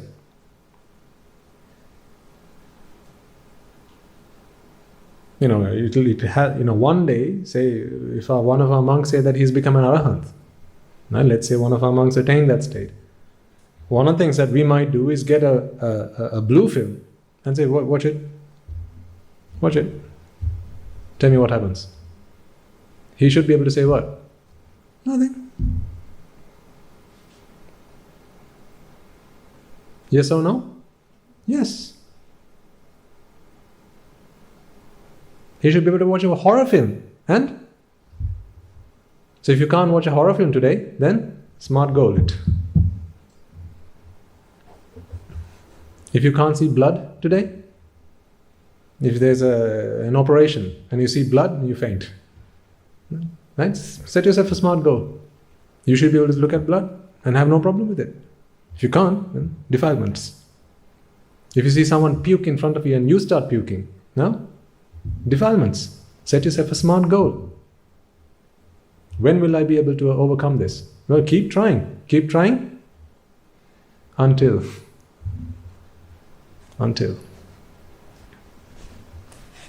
You're creative people, right? You've all got good experience in life, so be creative. And I ask you, when you come up with some ideas and bring it to me, and then we can share it with others. Because these are all good things you can do on your path to Nibbana, just to help you, encourage you on your journey. Okay, but for all that, you need to understand the concept of anicca very clearly. Right? So that is what I wanted to give you as the main message of today's sermon. Be able to look at anicca in a very positive context. It's not something you should look at in a negative context.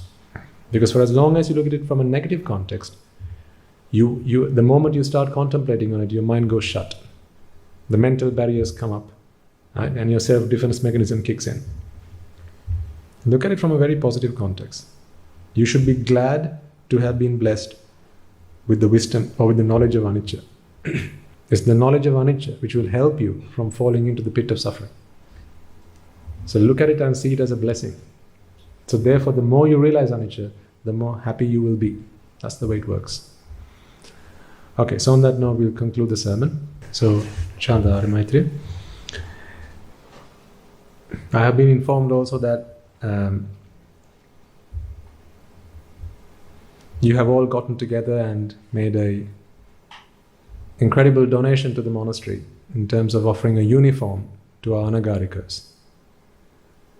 So our Anagarikas have, you'll have seen them wearing all sorts of clothes, right, sarongs and trousers and whatnot, when they're at the monastery. But they have been asking for a uniform for a long time now, and we've said, well, wait, we'll see what we can cobble up together. But it's incredibly, we're incredibly grateful that you have, I think a lot of you have gotten together and produced these uniforms that they can now use. So to have that uniformity among them is good, because it means that our visitors can also recognize them, and it also means that we're all equal, right? So it's a symbol of that. Once you come past the gate, we're all equal. This is why all our monks, no matter what walk of life we come from, we're all equal after we've gotten here. Whether you're rich or you're poor, whether you're whatever walks of life you've come from, we're all equal after we've come here. So to have a uniform is incredibly useful in that context. So we are grateful for you having made that donation. But also remember that what you have made, this offering that you have made, is an offering to the Shasana. Okay, don't think of it as a personal offering to anybody. It's an offering to the Shasana. And whatever you do to the Shasana is really something you do for whom? For yourselves. Right? When we transfer merits, we will transfer merits to those who have gotten together to make this offering. And when you do so, I want you all to remind yourselves that this is a way that you're paying your debts to the Shasana. I believe that the day I have paid all my debts to the Shasana is the day that I will become an Arahant. Until then, I have debts to pay. This is why I'm preaching. One of the reasons I'm preaching, because when I preach, I'm repaying my debts to the Shasana. Right? So when you help someone else listen to the Dhamma, when you transcribe sermons and give it to them, you're paying your debts to the Shasana. Whenever you make offerings, you're paying your debts to the Shasana. Right? And when you make offerings such as what you have brought along today as well, that's also an offering you're making to the Shasana, and therefore paying your debts off. It's ultimately debts off to the Buddha and the Mahasangha, because it's they who we are incredibly indebted to. It's not to them, none of us would be here today, none of us would have any chance of our salvation. So it's we are incredibly grateful that you have made this offering, but I also want to remind yourself that this is something you have done for yourselves. So well done. Okay, so we'll chant the Arya Maitreya and transfer merits before we close. May I and all beings in all worlds be freed from the fire of birth, freed from the fire of decay, freed from the fire of illness, freed from the fire of death, freed from the fire of sorrow, freed from the fire of lamentation, healed with the ultimate bliss of Nibbana, healed with the ultimate bliss of Nibbana, healed with the ultimate bliss of Nibbana. May I and all beings in all worlds be freed from the fire of suffering, freed from the fire of discontentment, freed from the fire of exhaustion, freed from the fire of disappointment, freed from the fire of clinging on to the five aggregates, healed with the ultimate bliss of Nibbana, healed with the ultimate bliss of Nibbana, healed with the ultimate bliss of Nibbana. May I and all beings in all worlds be freed from the suffering of samsara, freed from the disease of samsara, freed from the fear of samsara, freed from the flames of samsara, freed from the burning of samsara, freed from the sorrow of samsara, freed from the lust of samsara, freed from the clutches of samsara, healed with the ultimate bliss of Nibbana, healed with the ultimate bliss of Nibbana, healed with the ultimate bliss of Nibbana. The Kama worlds are in despair. May I and all beings be freed from the Kama worlds. The Rupa worlds are in despair. May I and all beings be freed from the Rupa worlds. The Arupa worlds are in despair. May I and all beings be freed from the Arupa worlds. All worlds are in despair. May I and all beings be freed from all the worlds. Nibbana is the only salvation. May I and all beings attain Nibbana. Nibbana is the only salvation. May I and all beings attain Nibbana. Nibbana is the only salvation. May I and all beings attain Nibbana. Letting go is the only salvation. May I and all beings let go. Detachment is the only salvation. May I and all beings be detached. Being freed is the only salvation. May I and all beings be freed. Nibbana is the only salvation. May I and all beings attain Nibbana. Nibbana is the only salvation. May I and all beings attain Nibbana. Nibbana is the only salvation. May I and all beings attain Nibbana. May I and all beings in all worlds be freed from the bondage of lust, freed from the bondage of aversion, freed from the bondage of delusion, freed from the bondage of Mara, healed with the eternal bliss of Nibbana, healed with the eternal bliss of Nibbana, healed with the eternal bliss of Nibbana, healed with the eternal bliss of Nibbana, healed with the eternal bliss of Nibbana, healed with the eternal bliss of Nibbana, healed with the eternal bliss of Nibbana.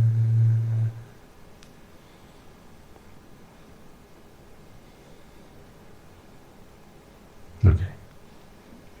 Let us all take a moment to transform the that we have all acquired today. First and foremost, let us once again remind ourselves that it is because of the Supreme Enlightened One, the Perfect One, the Omniscient One, the Infinitely Compassionate One, the Samma Sambuddha, that we have the gift of Dhamma today. It is because of His selfless commitment, dedication towards the liberation of all sentient beings, including you and I, that we have the gift of Dhamma today. Let us also on this occasion take a moment to remind ourselves of the Bhikkhu, Bhikkhunis, Upasaka, Upasikas, as well as the members of the Mahasangha resident throughout the world, including the Mahanayakas, Anunayakas, and as well as all the other forefathers of the Mahasangha, thanks to whom today we have the Tripitaka, which they have protected and preserved and passed down through the generations for us to study, understand, analyze, and comprehend. May they all rejoice in the merits that we have all acquired today, as well as on this occasion, taking a moment to remind ourselves of the members of the clergy, the members of the Mahasangha, as well as the nuns who are resident in your local temples and your local nunneries. Although you have come along to this monastery today to engage in meritorious deeds and listen to the sermons, do not forget for a moment that it is they who have always been by your side, come rain or shine. Through thick and thin, they have always been by your side to help you, assist you, to guide you, to help you become better people, to help with your children in the Dham parcel, and so on and so forth. May they all rejoice in the merits that we have all acquired today. And may through the power of these merits they abstain from the unmeritorious deeds, fulfill the meritorious deeds, fulfill the noble eightfold path, and attain the supreme bliss of Nibbana. Sadhu, sadhu, sadhu. Let's also take a moment to transfer merits to all the members of your family who are among the living today. Your mothers, fathers, brothers, sisters, uncles, aunts, nephews, nieces, grandparents, and so on and so forth, as well as those who will have helped you and supported you and assisted you to be here today, either by informing you about today's sermon, or perhaps by inviting you to be here today, or perhaps by offering you with transport, or maybe by making your stay here as comfortable as they could, or perhaps by offering you with refreshments in whatever capacity they might have helped you, assisted you, supported you. May they all be able to rejoice in the merits that we have all acquired today, as well as those who would have taken and gotten involved in making arrangements in this Dhamma hall by making these floral arrangements as an offering to the Dhamma, and anyone among you who might have contributed towards that, as well as those who have continued to contribute and be involved in spreading the word of the Buddha throughout the world, in making these sermons available to a large audience of people out there, either in audio form or in written form. Whatever capacity in which you will have helped, supported, assisted, may they all be able to rejoice in the merits that we have all acquired today. And may through the power of these merits, they all be able to abstain from the unwholesome deeds, fulfill the meritorious deeds, fulfill the noble eightfold path, and attain the supreme bliss of Nibbana. Sadhu, sadhu, sadhu. Let's also take a moment to transfer merits to the Devas, Brahmanas, spirits, demons, and the dead, as well as those men and women who will have fought in a long war in Sri Lanka, members of the armed forces as well as the police force, as well as men and women who might have lost their lives during the war, be they friend or foe, may they all be rejoiced in the merits that we have all acquired today. Let us also not forget anyone who might have lost their lives in natural calamities such as the tsunamis, earthquakes, hailstorms, and so on and so forth, not just in Sri Lanka but also in other parts of the world.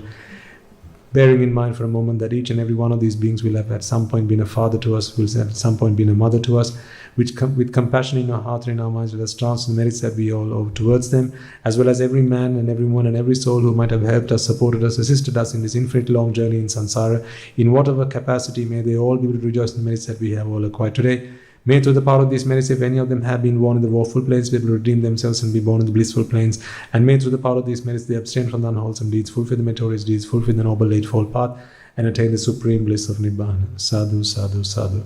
Let us also transfer merits to men and women who are involved in leading this country, developing this country, and providing safety and security to our nation. In whatever capacity, may they all be rejoiced in the merits that we have all acquired today. And may through the power of these merits, they abstain from the unmeritorious deeds, fulfill the meritorious deeds, fulfill the noble eightfold path, and attain the supreme bliss of Nibbana. Sadhu, sadhu, sadhu. And also on this special occasion where a lot of you have taken great effort and made a huge contribution in terms of making a uniform available to our Anagarikas and offering it on this auspicious moment, may all of those who will have contributed towards that meritorious deed, either by exerting their energy or perhaps by making a donation or even by putting their hands together and passing on their blessings, whatever capacity in which anyone and everyone might have supported us, assisted us or blessed us, this meritorious deed, may they all rejoice in the merits that we have all acquired today, or perhaps by getting involved in tailoring the suits, perhaps by offering the fabric, or in whatever capacity they might have contributed or gotten involved in the production of those uniforms. May they all be able to rejoice in the merits that we have all acquired today. And may all those beings be able to rejoice in the merits and abstain from the unwholesome deeds, fulfill the meritorious deeds, fulfill the noble eightfold path, and attain the supreme bliss of Nibbana. Sadhu, sadhu, sadhu. And finally, may through the course of all the merits that we have all acquired today, we be able to witness the advent of many hundreds of thousands of Arahatun Vahanses and Arahat Mehenin Vahanses in this blessed land in our very lives itself. Sadhu, sadhu, sadhu. And finally, may you and I and everyone who has gotten involved in making this sermon possible, making this event a possibility, be able to become one of those Arahatun Vahanses, one of those Arahat Mehenin Vahanses, and be able to attain the supreme bliss of Nibbana in this very life itself and in the era of the Gautama Supreme Buddha itself. Sadhu, sadhu, sadhu. The members of the Mahasangha will now transfer their blessings to you. May I and all beings in all worlds be freed from the fires of desire. May I and all beings in all worlds be freed from the fires of aversion. May I and all beings in all worlds be freed from the fires of delusion. May I and all beings in all worlds attain the supreme bliss of Nibbana. May the Noble Triple Gem be with you all forever. Sadhu, sadhu, sadhu.